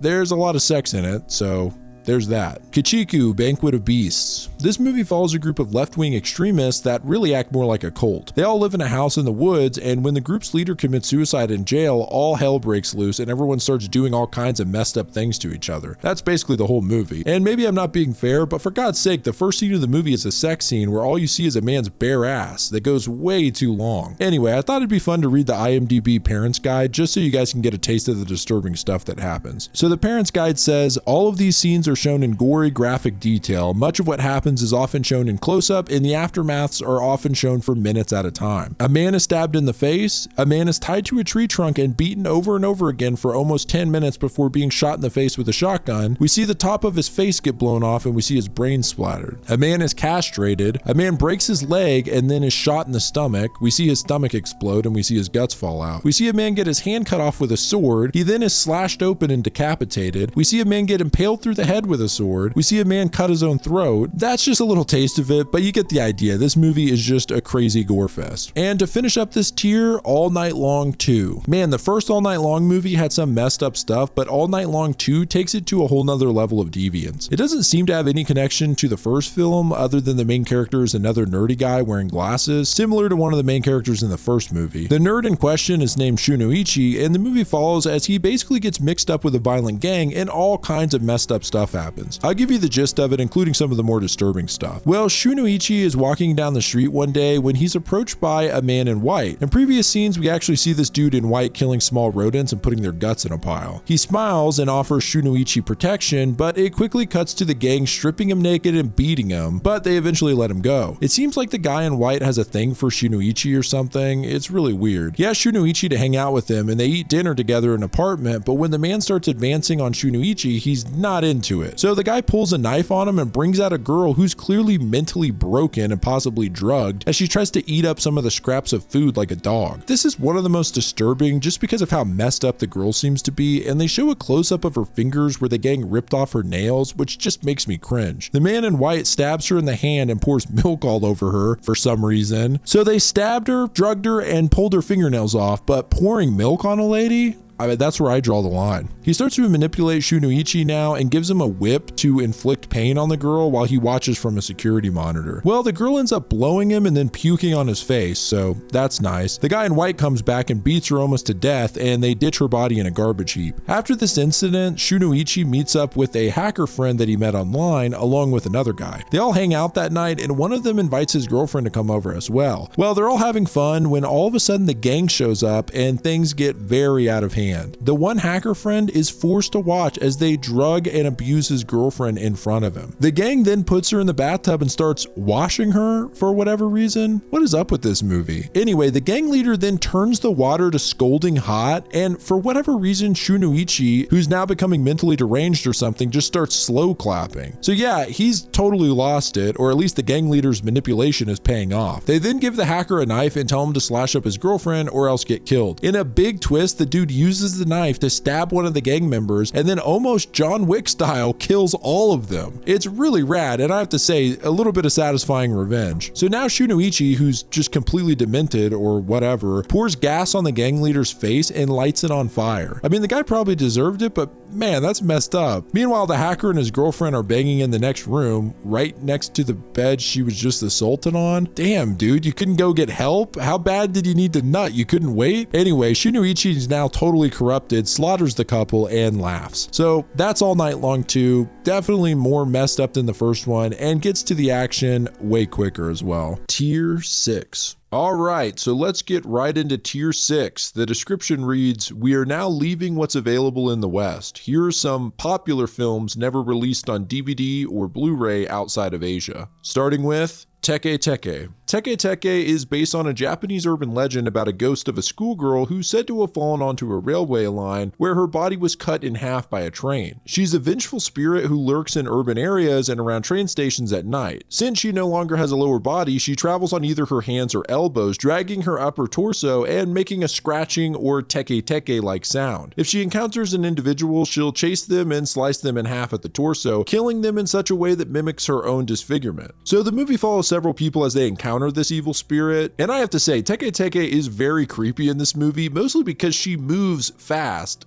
Like really fast. So the fact that she walks using her hands combined with that speed make the chase scenes very tense. The whole concept is pretty cool, and this is just one of those standout Japanese urban legends. Dogra Magra. Dogra Magra is about a man who's put into an asylum after attempting to kill his fiancée. He's examined by two doctors who have a strange philosophy that mental conditions are linked genetically to ancestors who've committed similar crimes. Turns out the man has an ancestor who killed his wife. The man seems to get more and more insane, and the doctors almost treat it as a game, which makes you question who is truly insane here, the doctors or the patients. Mermaid Legend. Mermaid Legend is a film by Toshiharu Ikeda, director of Evil Dead Trap. It was released in 1984 and follows a woman as she seeks revenge. Her husband stood up against an industrial scheme involving pearl diving, and the heads of the company had him murdered. The wife now enters a world of sex and violence, all to avenge her husband's death. The Cinderella Addiction. This one is very interesting because most of this film, particularly the first half, doesn't feel like a horror movie at all, but instead a romance. The story follows Koharu, a young social worker whose life gets gets turned upside down when a series of terrible things happen to her. Her father's arrested for drunk driving and her house burns down. She ends up saving a drunk man's life. This man, Diago, turns out to be a doctor whose wife passed away years ago, and the two end up hitting it off in what seems like a whirlwind romance. Even Diago's daughter Hikari loves her, and they soon become a family. So I have to get into spoilers on this one, otherwise there wouldn't be much to say about it, and you wouldn't even understand why this is a horror movie. But basically, the daughter Hikari ends up being kind of a psycho, becoming increasingly unhinged and implying that she killed another kid. Well, the community finds out about what Hikari did and vandalizes their home. At this point, the families become very protective of each other, and in one of the biggest movie 180s since From Dusk Till Dawn, Diago, who's the school health consultant, administers the yearly flu shots but spikes them with insulin. He kills every other kid in Hikari's school, and the last shots of the film are all of the children's corpses. I mean, what the hell? So yeah, this movie does have some messed up horror, even if it's jammed into the very last few scenes of the movie. Kasane, Beauty and Fate. Kasane is about an ugly, aspiring actress who's bullied for her looks. Her mother was a beautiful actress, and when she passed away, she left her daughter lipstick. Turns out the lipstick is magical, and if she kisses someone while wearing it, she takes on their appearance for a short amount of time. She ends up making a deal with an actress named Nina, who lacks any real talent, by taking on Nina's appearance. But Nina gets jealous and wants to be recognized as herself. So things get dark as jealousy and vanity build up to a horrific finale. The Inugami Family. The Inugami Family is considered a classic in the realm of suspense, releasing in 1976. It begins with tycoon Inugami Sahei passing away, and he unexpectedly leaves the family fortune to outsider Tomeo on the condition that she marry one of the Inugami grandsons, pitting blood against blood. Soon afterwards, members of the family begin to show up dead one by one. Detective Kindaichi Kosuke is called in to investigate the murders, and the truth is slowly revealed as he happens upon years of hidden skeletons in a shocking family secret. It's a legitimately interesting whodunit, but with that 70s J-horror flair. I think this movie has aged well because some of the graininess of the footage and old film techniques make it creepier to me. This one's definitely worth checking out if you're into murder mysteries and family feuds. Occult. Occult was written and directed by Koji Shiraishi, who also directed Noroi the Curse. This is a very similar movie as it's in the same documentary style. It follows a documentary filmmaker, Koji, as he begins to document the aftermath of a mass stabbing in which the culprit killed 2 people and injured more, eventually jumping off of a cliff and killing himself. One of the survivors, a man named Ino, had a strange cult-like symbol carved into his back by the stabber. He says he's thankful as in the aftermath he's begun experiencing miracles, including UFO sightings, hearing voices, and witnessing telekinetic phenomenon. Ino further tells the crew that as he was being stabbed, Matsuki told him, "It's your turn," which Ino takes as an imperative to perform a ceremony mandated by God, which he believes was the motive behind the mass stabbings. The director soon learns that Ino is planning on building a bomb and committing suicide on a busy street, and the director agrees to film the plan going into effect. It's a really creepy look into a man's descent into madness and is reminiscent of some actual serial killers like Son of Sam, for instance. The Discarnates. Discarnates follows a lonely man, Harada. His best friend announces that he's going to marry Harada's ex-wife, sending him into a deep depression. He goes to a comedy show where a man from the audience invites him home. The man and his wife have a strong resemblance to Harada's parents, who were killed 30 years prior. He starts to hang out with the couple a lot because of the warmth they exude and the fun times he's having. At the same time, Harada meets a girl in his apartment building who invites him for a drink, and they soon become lovers. One day, Harada realizes that he's begun to exhibit zombie-like features, sunken eyes, pale white skin, and a fully disheveled look. At this point, his girlfriend warns him to stop visiting the couple, telling him they are ghosts who are feeding off of his life energy. Honestly, this one is a little more drama fantasy, but it does have some horror elements. Lovely Devils. Lovely Devils is a film by Nobuhiko Obayashi, who is most famously known for directing House. This movie's not quite as outlandish as House, but still has some crazy moments. It's essentially an evil kid movie, similar to films like The Omen. The film starts on the day of a wedding. The niece of the groom, 5-year-old Alice, tells the bride how lovely her veil is and asks if she can have it. The bride tells her she plans to keep it her whole life as a keepsake, to which this creepy little kid asks if that means she can have it when she dies. Next thing you know, the bride comes tumbling out of the 2nd floor window. So from here on out, it's creepy kid shit with all kinds of bizarre kills and moments. Everything from telekinetic attacks to death by jar. Under Your Bed. Under Your Bed is a creepy thriller with a somewhat familiar premise. It's about a boy, Naoto, who was always ignored in school, which left him completely lonely. A classmate, Chihiro, is the only person to actually know his name, and this leads to Naoto becoming obsessed with her. This obsession continues into adulthood and slowly becomes more and more disturbing. Eventually, this leads to Naoto sneaking into her apartment and hiding under her bed. What's scarier than the stalker, however, is Chihiro's abusive husband who both physically and sexually assaults her. It's a disturbing movie on a couple different levels and hard to watch at times. It's not gory or bloody, but man, it's intense. The Snow Woman, 1968. If you remember in Tier 1, we covered an anthology film called Kawaii, and one of the shorts was titled The Woman of the Snow. Well, this is basically a feature-length version of that. It's based off of the old Japanese ghost story about a white ghost that appears in the snow, which is one of the oldest yokai tales and has an interesting history because the story changes depending on the region. So in the movie, the Snow Woman, or Yuki-onna, spares a man's life after he swears to never tell anyone what happened. After this, he meets a beautiful woman who moves to his village. I already explained the whole story in Tier 1, but I'll just say the woman's name is Yuki, so you can kind of see where it's going. Shrill Cries of Summer. Shrill Cries of Summer is mostly a mystery thriller. It follows a high school kid who moves to a small mountain town. He befriends 3 girls from his class, and all seems well until he begins questioning the girls and their involvement in a series of murders that have occurred in the town. It's kind of a slow burn, and that's putting it generously because not a lot happens until the 3rd act of the movie. There's a couple brutal scenes, including a girl getting her hand shut in a door that looks pretty gross, but overall it's light on the gore. If you're more into the mystery side of horror films, this one might be for you. Psychic Vision Jaganrei.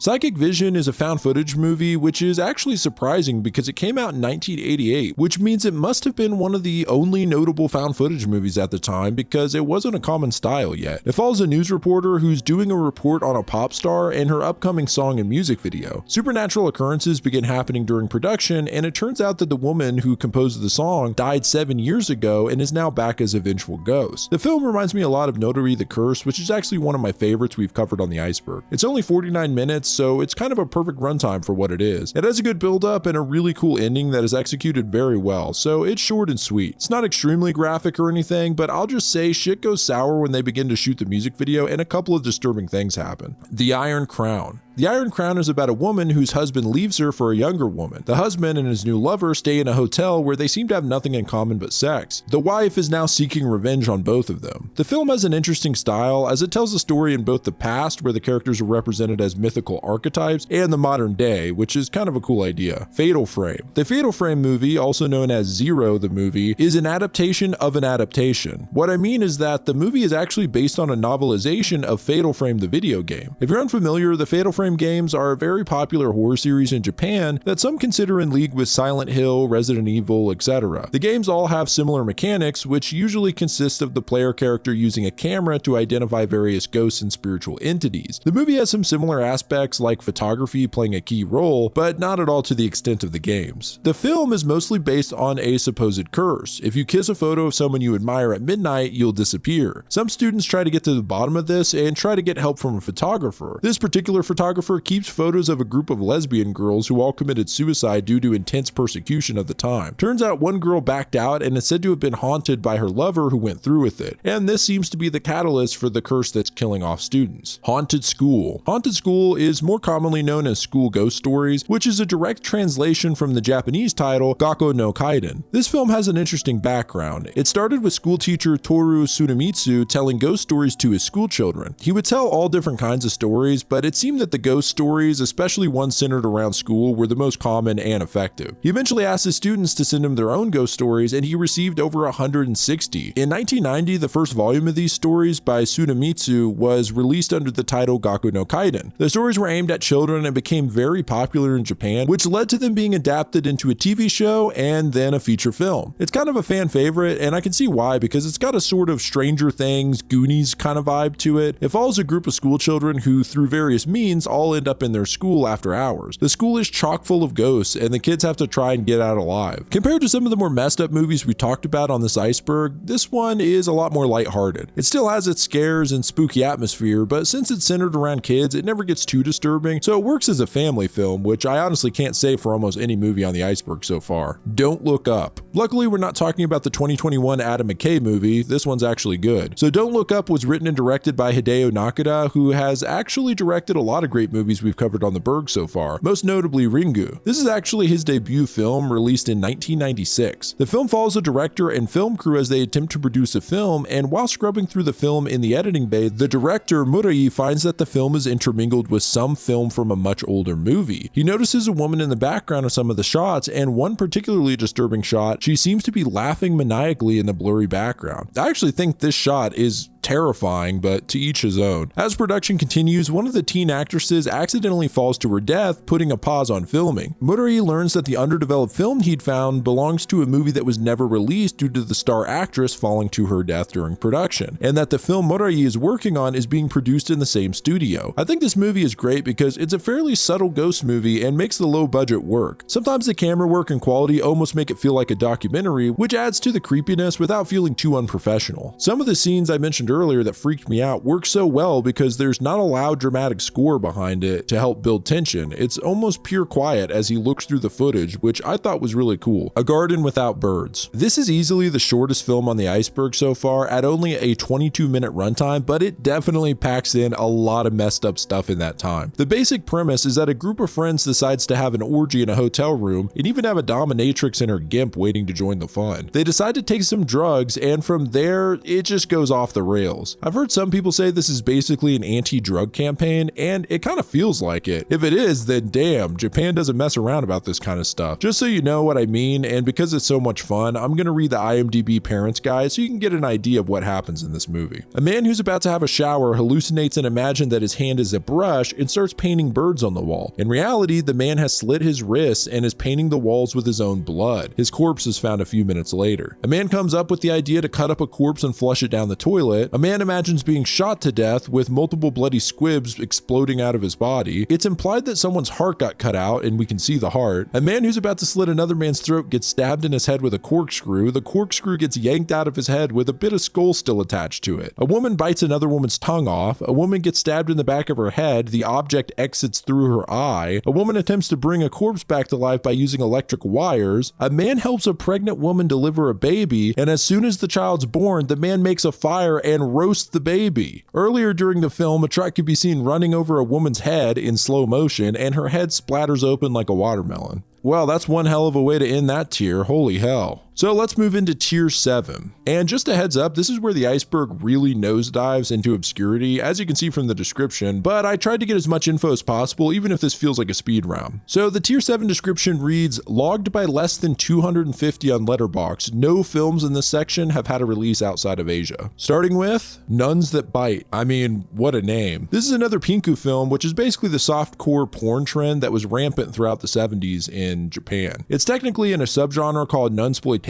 which once again I have to say is the funniest title of any film genre. Anyway, the film follows a woman on the run who is assaulted, rescued, and then assaulted again. Escaping a second time, she finds a safe haven at a convent. After becoming a postulant, which is a trainee nun, she catches her fellow sisters engaging in lesbianism, fighting over nothing, hurling snakes at each other, and engaging in mild flesh eating. Yeah, I guess that's where the biting comes in. So it's kind of a combination of several different fetishes, but I'm sure there's one person out there that's like, hey, this movie's made for me. Alone in the Night. Basically, an undercover narcotics officer is killed, and after his funeral, some Yakuza break into his apartment and rape his wife, Nami, while looking for the drugs they claim he stole from them. Afterwards, Nami decides she's gonna hunt down the gang members in a bloody revenge tale. Cruel Ghost Legend. This one is interesting because it's essentially lost media. Technically, it's been found because someone did get a hold of the VHS copy that supposedly released in 1990, but there's essentially no way to watch it, and all we know about it is its synopsis, which states that the film is about a blood curse that leads to numerous bloody deaths, incest, a ghostly manifestation, and ultimately suicide. So this one could be interesting, especially since it originally ran in theaters in 1968 and could possibly be one of the earliest slasher gorefest films. The Inferno. Inferno, released in 79, is apparently a remake of Jigoku. I think Jigoku was way back on tier 1 of this Iceberg, but it was actually a really cool movie that had an insane depiction of hell, considering the film was made in the 60s. This one follows similar themes and is based around a daughter born right after her mother's murder who avenges her mother by spreading sin among the culprits and their loved ones. In doing so, she can take them all back to hell to suffer for eternity. It's similar to the original Jigoku in the sense that it's a fairly slow movie up until the last 20 minutes or so when we actually see hell. If you're a fan of Jigoku, this one's worth checking out as well. A Haunted Turkish Bathhouse. Yet another Pinku film. This one doesn't have any nuns, but it does have whores. It's basically about a gangster who plots against his own wife, who works at a brothel/bathhouse with the help of the bathhouse owner's wife. There's a lot of sex and violence and all that stuff, very similar to all the other Pinku films I've covered. covered. There is a bit of a twist when a vengeful ghost ends up killing the dude at the end in a truly brutal way. His stomach is slashed open, so his intestines are hanging outside of his body. The ghost then bites his neck, which sprays blood before he's burned alive.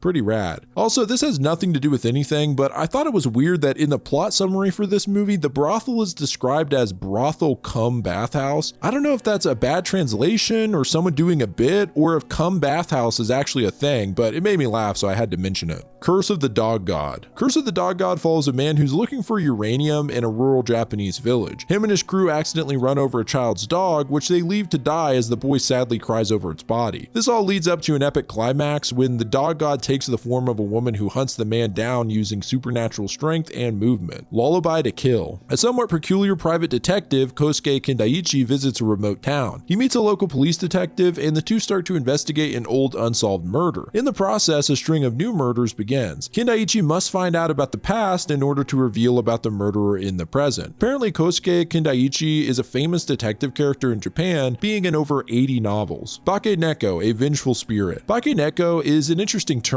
It basically means cat spirit and is a yokai, or more specifically, a kaibyo, which means supernatural cat. Just thought it was cool that there was a separate and specific name for that. The basic premise of the movie is that a vassal kills his lord, and the lord's wife kills herself along with her cat in order to avoid marrying the guy. If you're wondering what a vassal is, so was I. So it's a person in the Middle Ages who received protection and land from a lord in return for loyalty and service. Anyway, the woman comes back with the spirit of the cat as a vengeful ghost to get revenge. The Lakeside Murder Case. 3 couples are staying at a lakeside cottage with their children. They want them to prepare intensely for a prestigious high school's entrance exam with the help of a private tutor. It's basically a whodunit, but without a detective character, so it's purely amateur non-killers trying to find out who the murderer is. From what I've heard, it's got a strong moral about parents being too tough on their children that's a little on the nose. Haunted Castle. This is another film based off of an old folk tale, specifically Nabeshima Bakeneko, or Monster Cat of Nabeshima. Basically, a warlord kills his opponent after a game of Go, and a freaking werecat is summoned for revenge. It's non-stop cat kills from there.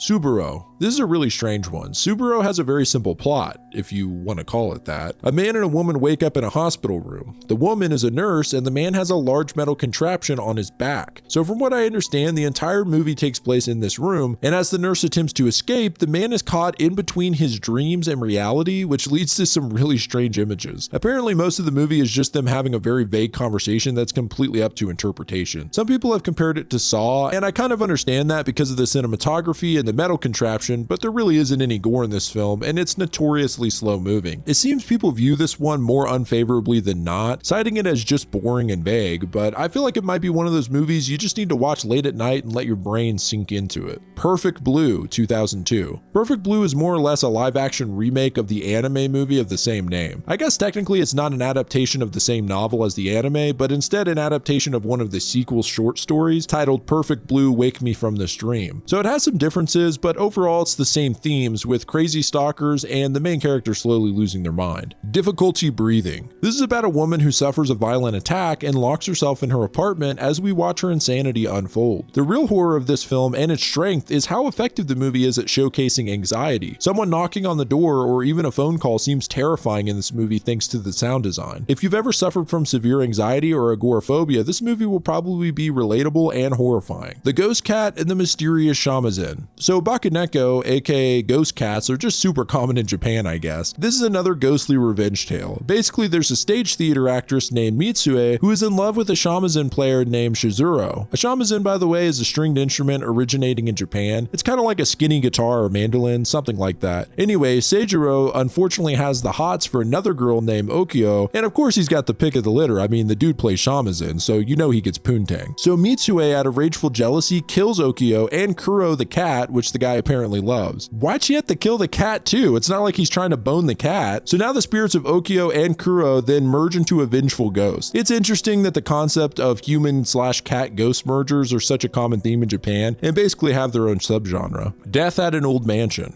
Man, this must be the murder mystery tier, so this is another whodunit, although it's got an interesting setup, which is that instead of one obvious murder, the mystery is about a bride and groom who are found dead in a double suicide the day after their wedding. Was it really a suicide, and why kill yourselves right after getting married? Well, that's what the movie's trying to find out. The War of the 16-Year-Olds. I can only find vague descriptions of this movie as it has no English subtitles, but from what I gather, it's basically a love story about two teens. However, the film takes place in Toyokawa, which was famously hit by an air raid in 1945, killing 2,000 people. So I think while this romance is going on, they're also dealing with ghosts from the event. I could be way off, but the two things I know for sure is that teenagers are smooching, and the film is a commentary on the ghosts of wartime past. Writhing Tongue. Writhing Tongue is a different kind of horror. There's no ghosts or demons, no bloody killers, and no freakish mutations. It's simply about a little girl who cuts her finger in a marsh and gets some kind of disease that causes her to suffer immense pain, including horrible spasms that cause her to bite her own tongue. People have said it's pretty hard to watch, as the little girl has to deal with rectal anesthetics, tubes going up her nostrils, gunk being pumped from organs, and fingernails being jabbed at. The real horror, and what I believe the film is conveying, is the trials and tribulations of being a parent. It's heartbreaking seeing them be forced to watch as their daughter must deal with all this, and it definitely makes you more sympathetic to parents and children going through similar situations in real life. Tier 8. The Tier 8 description reads, very hard to find films never released outside of Asia, almost impossible to get with English subtitles, and logged by less than 100 on Letterboxd. Starting with Death Force Forbidden Forest. Death Forest was originally a free PC game in the vein of Slenderman. You travel through the forest while constantly being stalked by a giant floating head that tries to eat you. There's also these gangly armed white creatures lurking around as well. So Forbidden Forest is actually a live action film based on this game, which is kind of interesting because it's not even really a mainstream game or anything like that, and I'm not trying to knock it, I was just surprised to see a feature film based on it. So in the film, a group of friends go on a road trip when their car breaks down in the middle of the forest, and before they know it, the giant head I talked about shows up and starts munching people along with all the creepy white creatures. This movie moves really slow at the start. To give you an idea, almost nothing happens the first 40 minutes of the film. No one dies, and there's very limited creature interactions. And to put that into perspective, it's only a 60-minute movie, so that's not good in my book. Anyway, the last 20 minutes is really entertaining because the giant head is a really unique horror villain and is legitimately creepy. In the game, the head is basically just a flat image, but in the film, it's a weird mix of CG and green screen that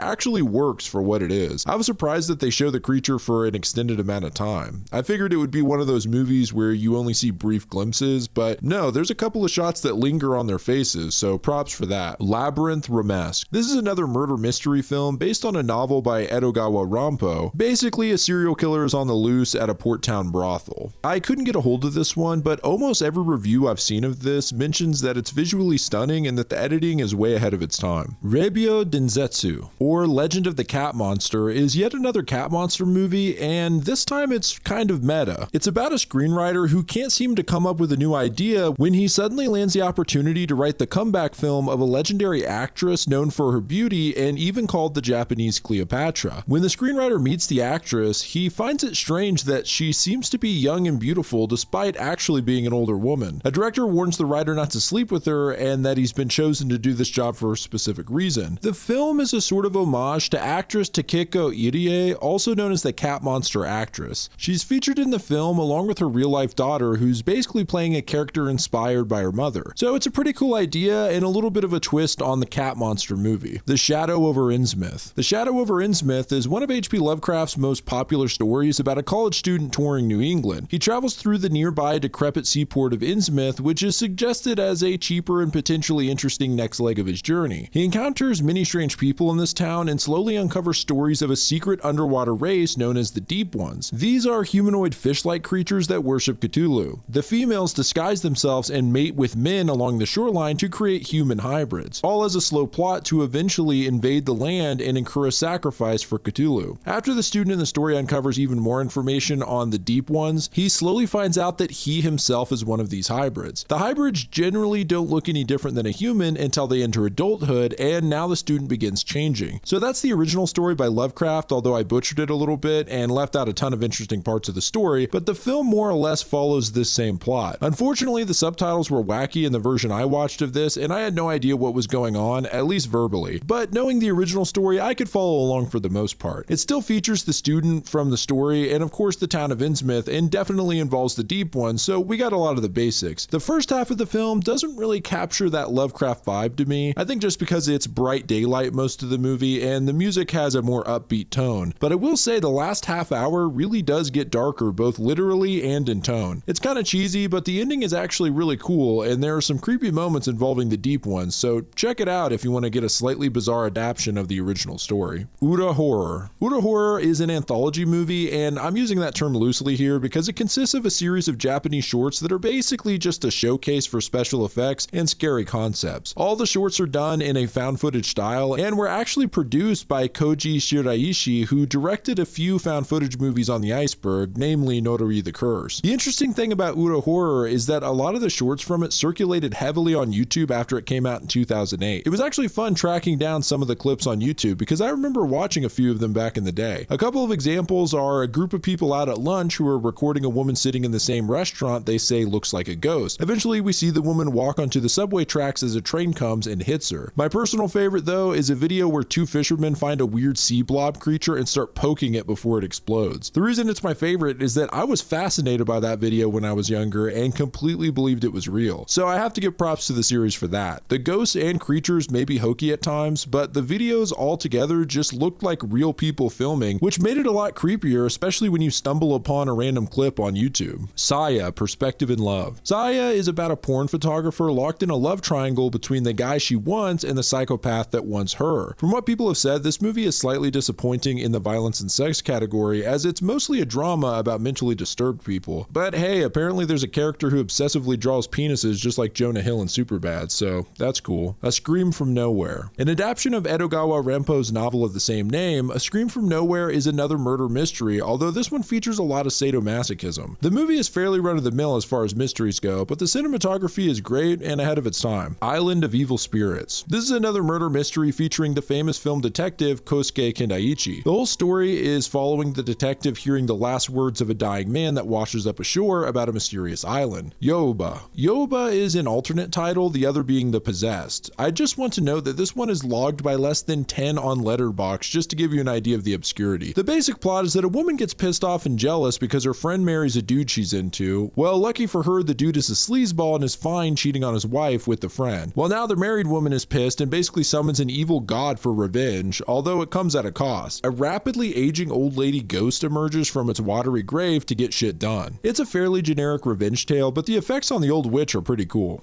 Door. Door is about a housewife who gets increasingly threatening phone calls from a stalker who knows where she lives. This causes the woman to stay locked in the apartment, mortified to open the door. Not much to say about it, it's a sort of generic stalker film. Kappa. A kappa in Japanese folklore is a river goblin who has a bowl on its head, and if it spills the bowl, it dies. It's a pretty cool creature, but from what I gather, the kappas in this film are a far cry from the original folktale. And if you want to see a more accurate description of the original yokai, you can check out my yokai video. Anyway, this film is about a boy who encounters kappas, befriends them, and then tries to protect them from the local authorities. Yeah, it's basically an E.T. ripoff. Although, this is no Mac and Me, there's a little more depth than that. The kappas are presented as sacred guardians whose neglected cult is the cause of flooding, crop failures, and worse. I think this film is actually worth watching, and a lot of people who have reviewed it said that it actually made them tear up. Terror in the Streets. Terror in the Streets released in 1970, although it was thought to be lost media until luckily someone found that it had aired on TV once. The film follows a woman whose life seems to be falling apart. She gets dumped, she loses her job, and she's getting kicked out of her apartment. To make things worse, her apartment is robbed, her job application is rejected, and she's accused of robbing a man. It's hard to watch all of these terrible things that keep happening to this poor woman, and they only ramp up as it goes along. There's some big twists at the end that reveal what's going on, but from what I hear, the movie is highly confusing, and the ending doesn't quite tie up every loose end, but you can judge it for yourself if you can get a hold of this movie. Queen Bee. Another murder mystery revolving around the murder of an old governess, which takes place at a wealthy family's country estate. Family secrets and lies dating back several generations must be sorted to solve the case. This one seems very similar to the Inugami family, but I've read that it has some wacky editing choices and lingers on a little too long. The Fang in the Hole. This is about a detective trying to solve a mysterious murder where the victim has a bullet hole in his head, but no bullet. It's got some ghost elements and a lot of sexual sleaze, but the main thing that almost everyone mentions in this film is the colors and set set design, which are all soaked in green. White Panic. This is a really bizarre one. White Panic is about 4 people who mysteriously wake up in a white room naked. At first they argue and fight for only 3 towels in the room, but soon try and piece together why they're there and who kidnapped them. Every so often, a gas is sprayed into the room, and sometimes people in hazmat suits come in and force feed them a strange liquid before leaving again. Most reviews I've seen of this one are negative, saying that the characters are annoying and the mystery of it all isn't interesting enough to keep the attention or worth pondering about afterwards, but I think the premise sounds pretty interesting. A Mummy's Love. This is one of the weirdest mummy movies I've ever seen. It's about a 1,000-year-old monk who achieved enlightenment in death, but is brought back to life as a weird sex fiend. He knocks a woman up who then gives birth to hundreds of little golden Buddhas. It's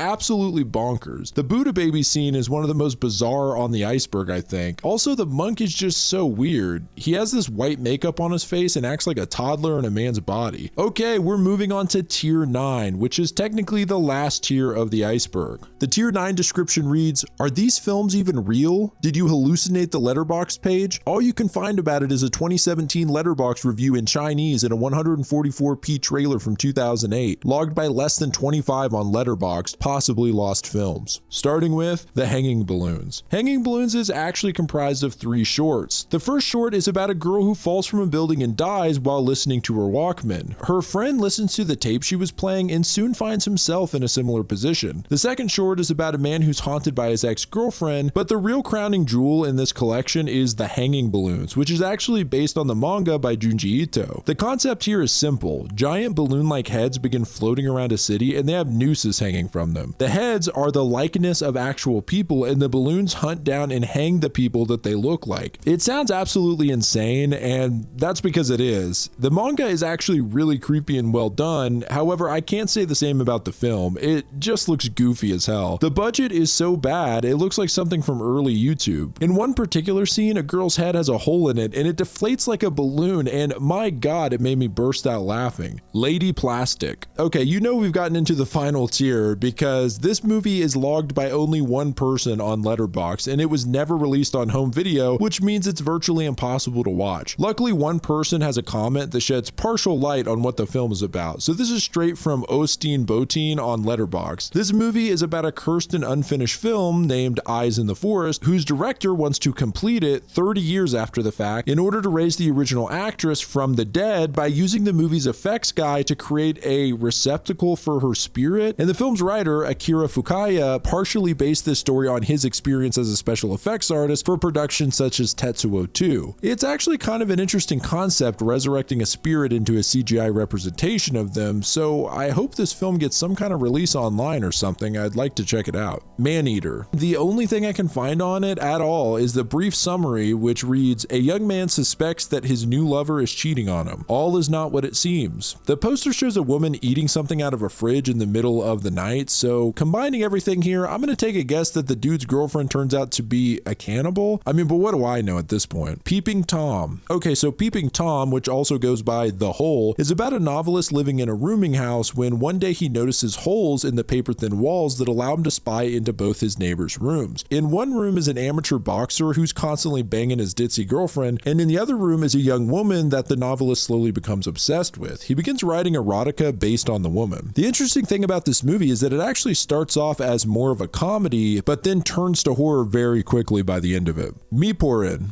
Miporin is about a teen idol, Yuka, who becomes the new member of a pop group, but her bandmates tell her she must do some voice training to strengthen her skills. So, by recommendation, she's sent to a remote cabin to be trained by Miho, her new trainer. The problem is, Miho is very strict and slowly gets frustrated with Yuka, who just isn't meeting her expectations. And also, it turns out that Miho is more than just a hard-edged teacher. She's kind of a psycho and starts physically bullying Yuka. There's a lot of similarities between this film and the classic Stephen King novel Misery, and although it's not extremely gory or disturbing, the idea of a teacher basically trapping you in a remote cabin is definitely a scary concept. Love Foolery, Case of a Severed Head.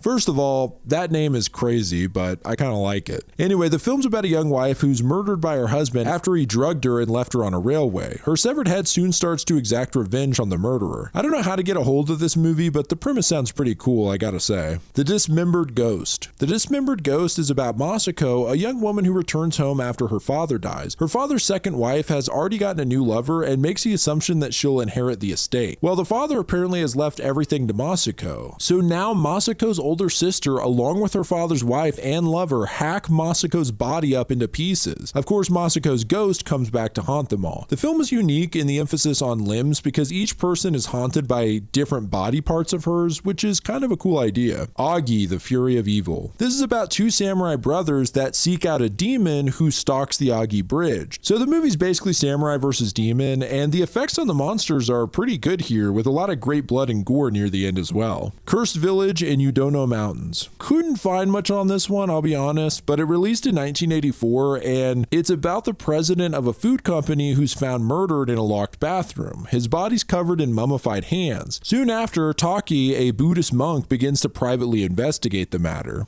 The Viper's Hex. This is about a prostitute in Tokyo. She ends up pregnant, which pisses off her pimp, who's a real scumbag. As she's pushed to her limits, she calls upon an inner spirit that's been with her since childhood that she calls the Viper. She slowly becomes more violent as the Viper takes control as a means to try and rectify her situation. From what I've read, it doesn't play into horror enough to really satisfy any fans of the genre, but the tragedy of the character's life, and particularly her relationship with the pimp, are enough to put you on edge. Bugs. So Bugs is a sort of Jaws ripoff where people are mysteriously dying on a coastal town and the mayor refuses to do anything about it. But it turns out to be killer bugs that you don't really see till the end of the movie, and it's really blurry and close up, so you don't even get the satisfaction of the bad effects you would usually get from a B movie. Legend of Homo Aquarelius. Legend of Homo Aquarelius, or Akri, is a weird-ass mermaid movie. As far as I can tell, it's about a scientist who was saved by a mermaid as a child and reconnects with it as an adult. I'm kind of unsure, but this one definitely doesn't feel like a traditional horror movie, although the creature effects on the mermaid do look pretty good for the time.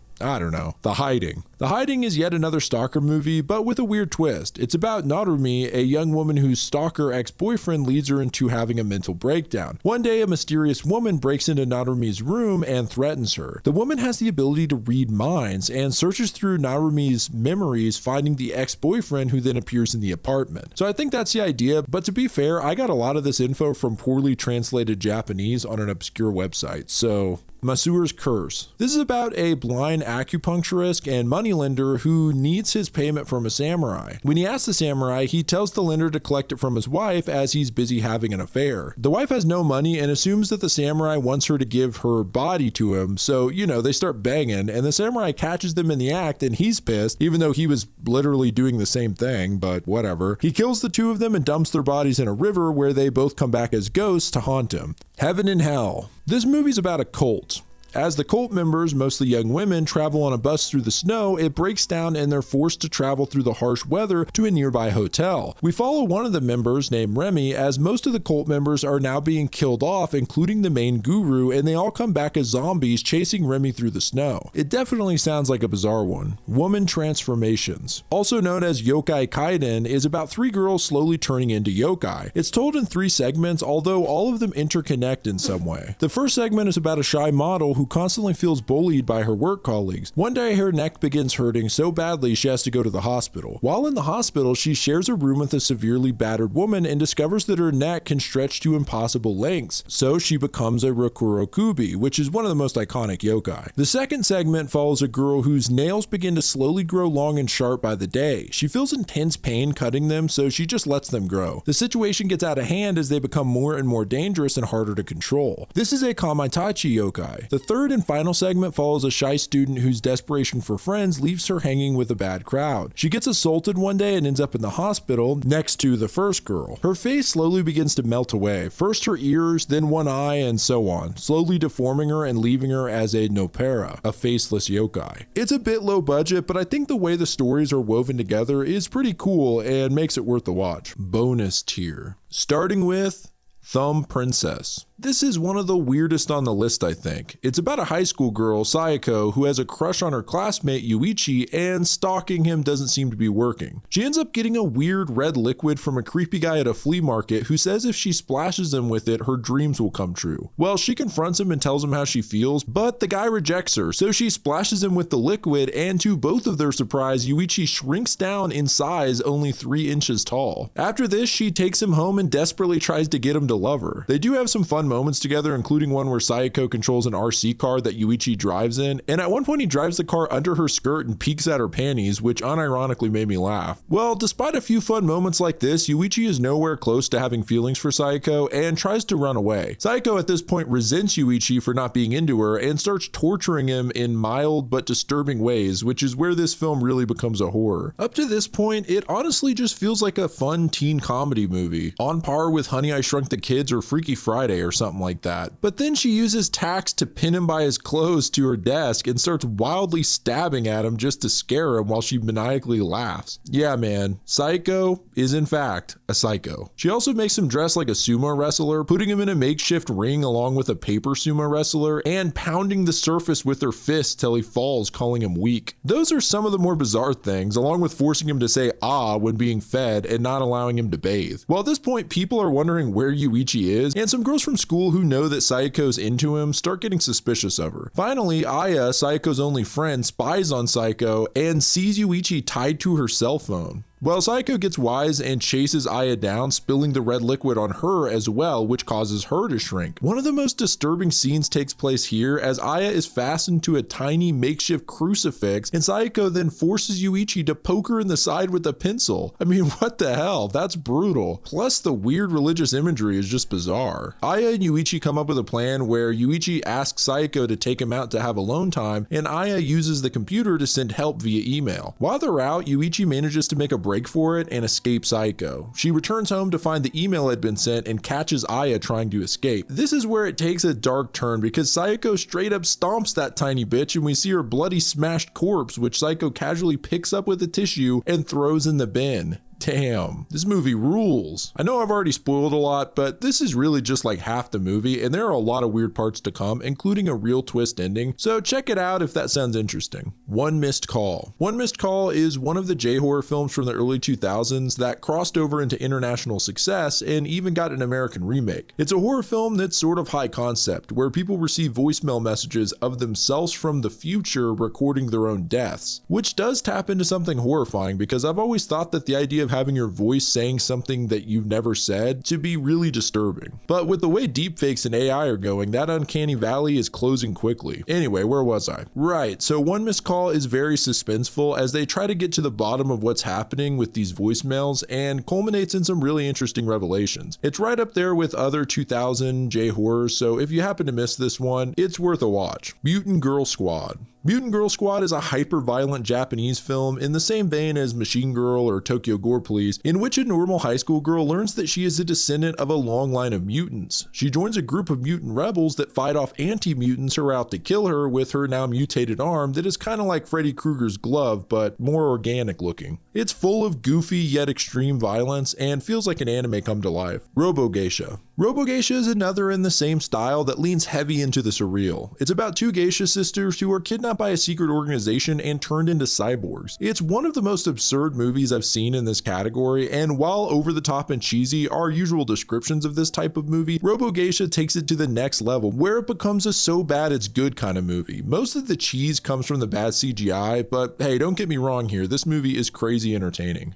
Remember. This one sounded so familiar, but I couldn't put my finger on it until I finally realized that I'd covered the manga that this movie is based on in my Disturbing Manga Iceberg. What tripped me up is that the manga has a completely different name. It's called Karada Sagashi, aka Body Search. There's some differences in the movie, but the basic premise is the same. Asuka is a typical high school girl minding her own business when suddenly the ghost of a dead girl appears and asks her to look for her body. So basically Asuka and a group of fellow students are stuck in a time loop where they have one day to find find all of the girls' body parts hidden throughout the school. If they fail, then a figure simply called the Red Person appears and slaughters one of them before the time loop starts back over at the start of the day. Zom 100, Bucket List of the Dead. This is a wild-ass movie. It's based off of a manga which was adapted into an anime and eventually this live-action film for Netflix. Basically, this dude Akira hates his job, but suddenly a zombie apocalypse breaks out and he actually celebrates, feeling like he's free from a shitty job and can finally do all the things he wants to in life. Anyway, Akira makes a bucket list and starts marking things off along with his two companions, Shizuka and Kinsho. Eventually, he finds his old boss has taken charge of an aquarium as a shelter for survivors, and things rapidly escalate when the aquarium is attacked. It's completely bonkers. Eventually, a shark becomes a zombie and grows legs, attacking people on land, like that Junji Ito comic. The movie's entertaining, but I definitely want to read this manga, so don't be surprised if you see it on the next disturbing manga video. The Curse of Kazuo Uematsu. This is one of the few animated films I've covered on this iceberg. The Curse of Kazuo Uematsu is an interesting one because Kazuo Uematsu is an actual dude, a horror manga author in fact, and you'll probably be familiar with him if you watched any of my manga videos. So this film is comprised of two shorts based off of his stories. The first story is about a girl who basically becomes a demon. It's a slow burn, but really pays off in the last few minutes as the girl's neck opens up into a huge mouth with sharp teeth as her body contorts and her head falls back. This transformation is really cool looking with the animation style in particular. The second story is about a group of kids who decide to explore a haunted mansion, but this isn't such a good idea because they start being dismembered after entering. I think the art style and animation stand out to me on this one and definitely add to the creepiness. My favorite part is the introduction and outro, which features who I'm assuming is supposed to be Kazuo Uematsu, although he kind of looks like Edward Scissorhands. He sits on a swing set and gives an opening monologue similar to Twilight Zone or something like that. In the outro, right after we see the dismembered corpse of one of the kids, we see him again, although it's just his head sitting on the swing set while he delivers another monologue. It's really cool. Gorori Suto. Gorori Suto is a 1987 experimental film. It's only 10 minutes long, easily being the shortest entry on the entire iceberg, and feels like a student film. It follows a young woman on a subway who seems to be possessed. It kind of just feels like found footage as the woman plays to the camera a lot, and the random passerby seem to just be real people walking around. It's honestly just 10 minutes of this girl acting completely insane, convulsing on the ground and having strange movements, as well as yelling weird stuff. But the highlight, and I'm using highlight loosely here, is when she starts puking on the street for a weirdly long amount of time. It's really gross, and the puke even looks like it has maggots in it for some reason. This puking scene is over a third of the entire short film, by the way. It actually is really creepy just because of the way it's filmed, and I will hand it to the actress. She does a good job of acting possessed with her bizarre sporadic movements. A weird fact about this one is that it was filmed in 1986, but didn't have an actual release until 1990. It was also on the 2004 DVD release of Rubber's Lover as a bonus feature. You can pretty easily find this one on YouTube, and it's worth checking out because it's really short and it can give you the chills if you watch it late at night. One Cut of the Dead. I'm so glad this one was on the bonus tier because I watched this movie a couple years ago and I can honestly say it's one of the best films I've seen in the last decade. It's kind of hard to get into without spoiling the whole thing. Honestly, I would recommend watching it blind, but I'll just say that if you can make it through the first 20 minutes of this one, you'll be glad you watched the entire film. It's sort of a found footage zombie movie all done in one take and sort of not, but it's very original, so just go watch it. Celluloid Nightmares. Celluloid Nightmares is about a news reporter who's doing an expose piece on the underground porn industry when he stumbles upon a snuff film. The perpetrators of this film find and kidnap the reporter and just do some messed up things to her, including biting off a nipple. Belladonna of Sadness. This is one of the more artsy movies on the list and also one of the more trippy. It's a beautifully animated fantasy film telling the tragic tale of a woman who's attacked on her wedding night and then develops a strange relationship with a phallic-shaped spirit who turns out to be the devil. Its animation definitely stands out and has a sort of watercolor look. The film is really trippy as well, with all kinds of violent and sexual imagery. Probably the most disturbing example is when the spirit is having its way with the woman and tearing her body in half from the nether regions up. Even the more disturbing scenes look gorgeous, however. Something about it reminds me of Heavy Metal, which is another cult animation film that has a lot of crazy high fantasy imagery and is made for people to watch on drugs. Belladonna of Sadness has now become kind of a cult classic and was actually restored in 4K a few years back.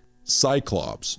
Man, this one is gnarly. I can't fully explain the plot of this movie because I only found it in Japanese and the auto-generated subtitles were not much help. However, that didn't stop me from having a good time, particularly near the end of this movie. It's got a 52-minute runtime, and even being that short, the first half manages to be a bit slow. But keep in mind that I couldn't understand most of the dialogue. Basically, a woman is being examined in a hospital by doctors and seems to have been the test subject for some kind of mutant implant. Where shit really hits the fan is around the 35-minute mark when a giant man in sunglasses begins to take an elevator ride to the top of the hospital, and I could not have predicted and can't even fully explain what transpires after this elevator ride begins, but I'm gonna try to anyway. So a doctor gets into the elevator with the big guy and the two get into a fight, beginning with the giant having a demonic hand shoot out of his stomach and choke the guy. He then takes off his shades to reveal he is a Cyclops, so I guess that's where the title comes in. Now the Cyclops head tears open, revealing this weird mutant underneath, and at the same time, the doctor starts growing another head in one of the most messed up Siamese twins I've ever seen. They continue to duke it out while becoming more and more disgusting. Meanwhile, the girl that we saw earlier gives birth to what looks like a giant larva. So yeah, that's Cyclops. Go check it out because I did a terrible job explaining it. It's just one of those movies you kind of just have to watch for yourself. Brutal. Brutal is kind of unique in the serial killer category. The film has 3 chapters. The first, simply titled Man, follows a male kidnapper who is beating the blood, sweat, and puke out of several female victims before killing them, all the while asking them if they understand why he's doing this. He then chops up the women's bodies and even cooks some of them. In the next chapter, titled Woman, we watch as a female serial killer has a similar passion for brutality, although in true reverse fashion focuses on males. She also has a thing for stabbing genitals, as we see a montage of sorts of her taking out victims and almost always going to town on their ding-dongs. Eventually, in the final chapter, the 2 killers cross paths, leading to a truly brutal serial killer showdown. I'll let you find out the ending for yourselves if you decide to watch it, but the film definitely lives up to its name. Mai-chan's Daily Life. Mai-chan's Daily Life is a notoriously messed up manga, which I covered in my disturbing manga video, so I'll keep this one brief, but basically they made a feature film of it. The basic gist is that a maid girl has the ability to heal from any wound, and the sadistic lady of the house that she serves basically sells her off to freaks and psychos so that they can have weird, barbaric, messed up sex with her, which usually involves mutilating the girl's body in various disgusting ways. Like I said, I cover more of the details about the manga in my disturbing manga video series, and yes, I've seen the requests to do a full breakdown of that manga, so maybe I'll do that eventually and throw in some comparisons with the movie. Night of a Body's Model. Night of a Body's Model is about a woman, Takahashi, who moves into a new apartment building following her divorce and meets several strange individuals who live there while slowly going insane herself. So while she's slowly losing it, there's one dude who uses a device to listen through the walls of the building and becomes more and more obsessed with Takashi as he listens to her. Probably the most unsettling is a scientist and his son who live in the building. The son has an obsession with mannequins and body parts, and in one of the most disturbing sequences, probably on the whole iceberg, the son pleasures himself with his own father's prosthetic arm. Yeah, thank God for this bonus tier, am I right? Star of David, Beauty Hunting. So from what I understand, the film is all centered around a dude who had a totally messed up childhood starting in the way he was conceived. His parents were home one night when a robber enters their home and has his way with the wife, but for whatever reason, she's into it and ends up pregnant with his child. So the husband is of course very resentful of the kid abusing him and his mother. Fast forward to the kid growing up and he's a complete psycho, which I guess we should have expected. He has a weird obsession with the Holocaust, and not just because he's a big fan of history. The dude actually pleasures himself to photos of Holocaust victims, which, oh my God, I feel like I'm going to be arrested just uttering the sentence. Well, his obsession with violence doesn't end there, as he begins kidnapping and torturing young women in his basement, which he's turned into a sort of torture dungeon. So it's by all accounts one of the most messed up movies on the iceberg, and what's worse than that is that the dude ends up reconnecting with his biological father, and once the guy finds out what disturbing stuff his son is up to, he's proud and joins in, and it turns into a weird father-son bonding film by the end. So like I said, probably one of the most messed up movies on the entire iceberg.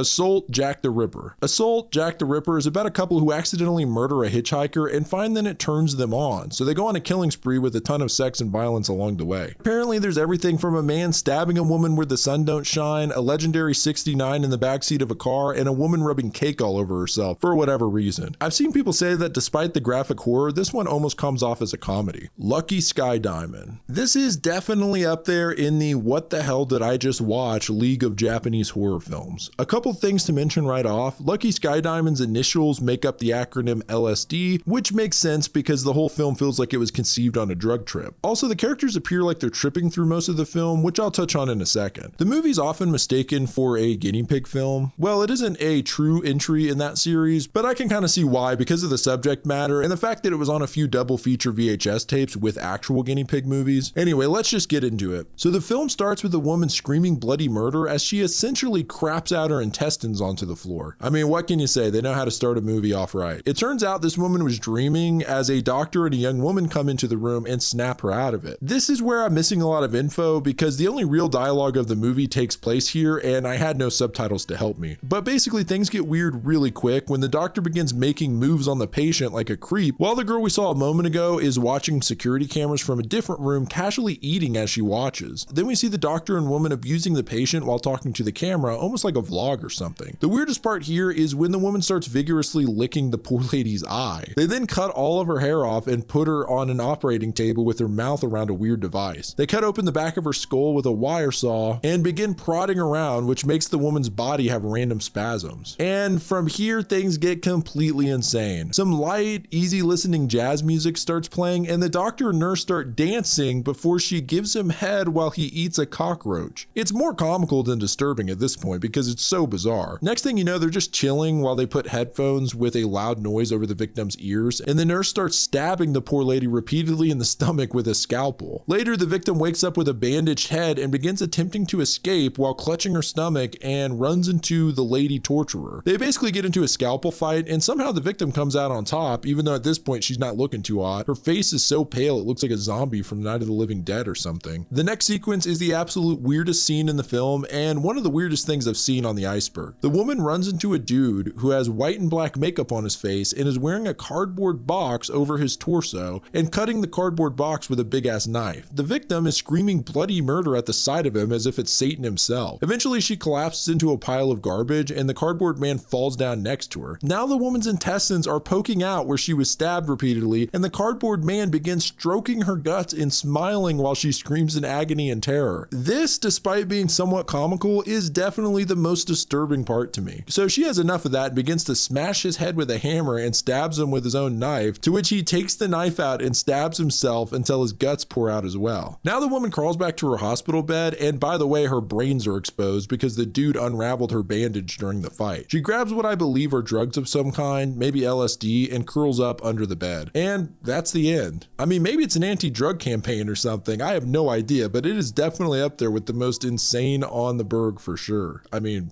wow. Visitor Q. Visitor Q starts off with a father having sex with his own prostitute daughter.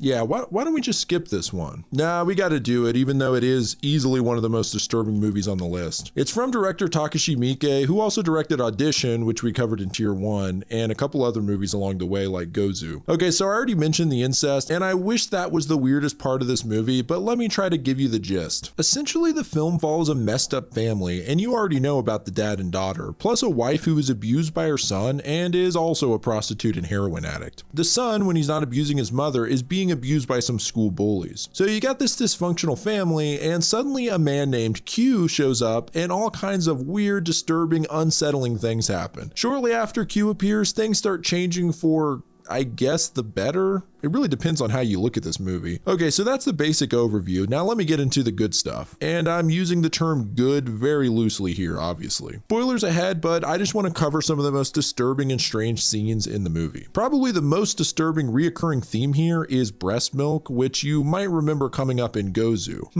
I feel like I might have a good guess as to what kind of kinks Takashi Miike's into. Anyway, at one point Q starts hitting on the mom, and essentially a sex scene plays out that features a lot of breast milk spraying everywhere. The son ends up walking in on this, by the way, which it's one thing to accidentally catch your mother in the act, but it's another when she's being milked like a goddamn cow. Apparently this puts a real pep in the step of the mom and she regains some confidence, even fighting back against her son. Apart from that, there's a lot of general violence and sexual things in the movie. For instance, the dad at one point is shown being messed with by the same group of teens that bully his son, and they even decide to, well, they sodomize him. Don't feel too bad for him though, because later he ends up accidentally killing a lady, and that's on top of all the weird stuff that he has going on with his daughter. Another one of probably the most disturbing scenes in the film is when the dad starts to try and have his way with the dead body of the girl he killed, but because of rigor mortis, he gets stuck inside of her dead body. His wife helps him by sticking him in a bathtub with the corpse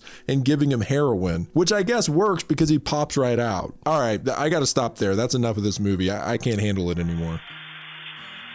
Well, there you have it, 3 hours of Japanese horror. I really hope you guys enjoyed it. Big shout out to my patrons, Naomi Romero, Soma, Krusty the Crab, One Group, Laz Wishgender, Glimmering Haster, Hunter Piva, Heather M, Creepypasta Cube, A Slightly Bigger Ant, Ricky Shadow, Chase Middleton, Strong Kohi, Matt Rozak, Glenn Bridges, Steamboat Millie, The Beast Llama, and Holy Ears. You guys are awesome. If you want a shout out like that at the end of every video, as well as some bonus content, consider becoming a patron. I've been doing a series on there called Research Notes where I talk about interesting things that I find during my research. I also just relaunched the Discord server, so if you want to hop in there, I'll put a link below. Well, that's all I got. Not that anyone watched this far into the video, but thanks everyone for watching. This is Grief speaking. Goodbye, friends.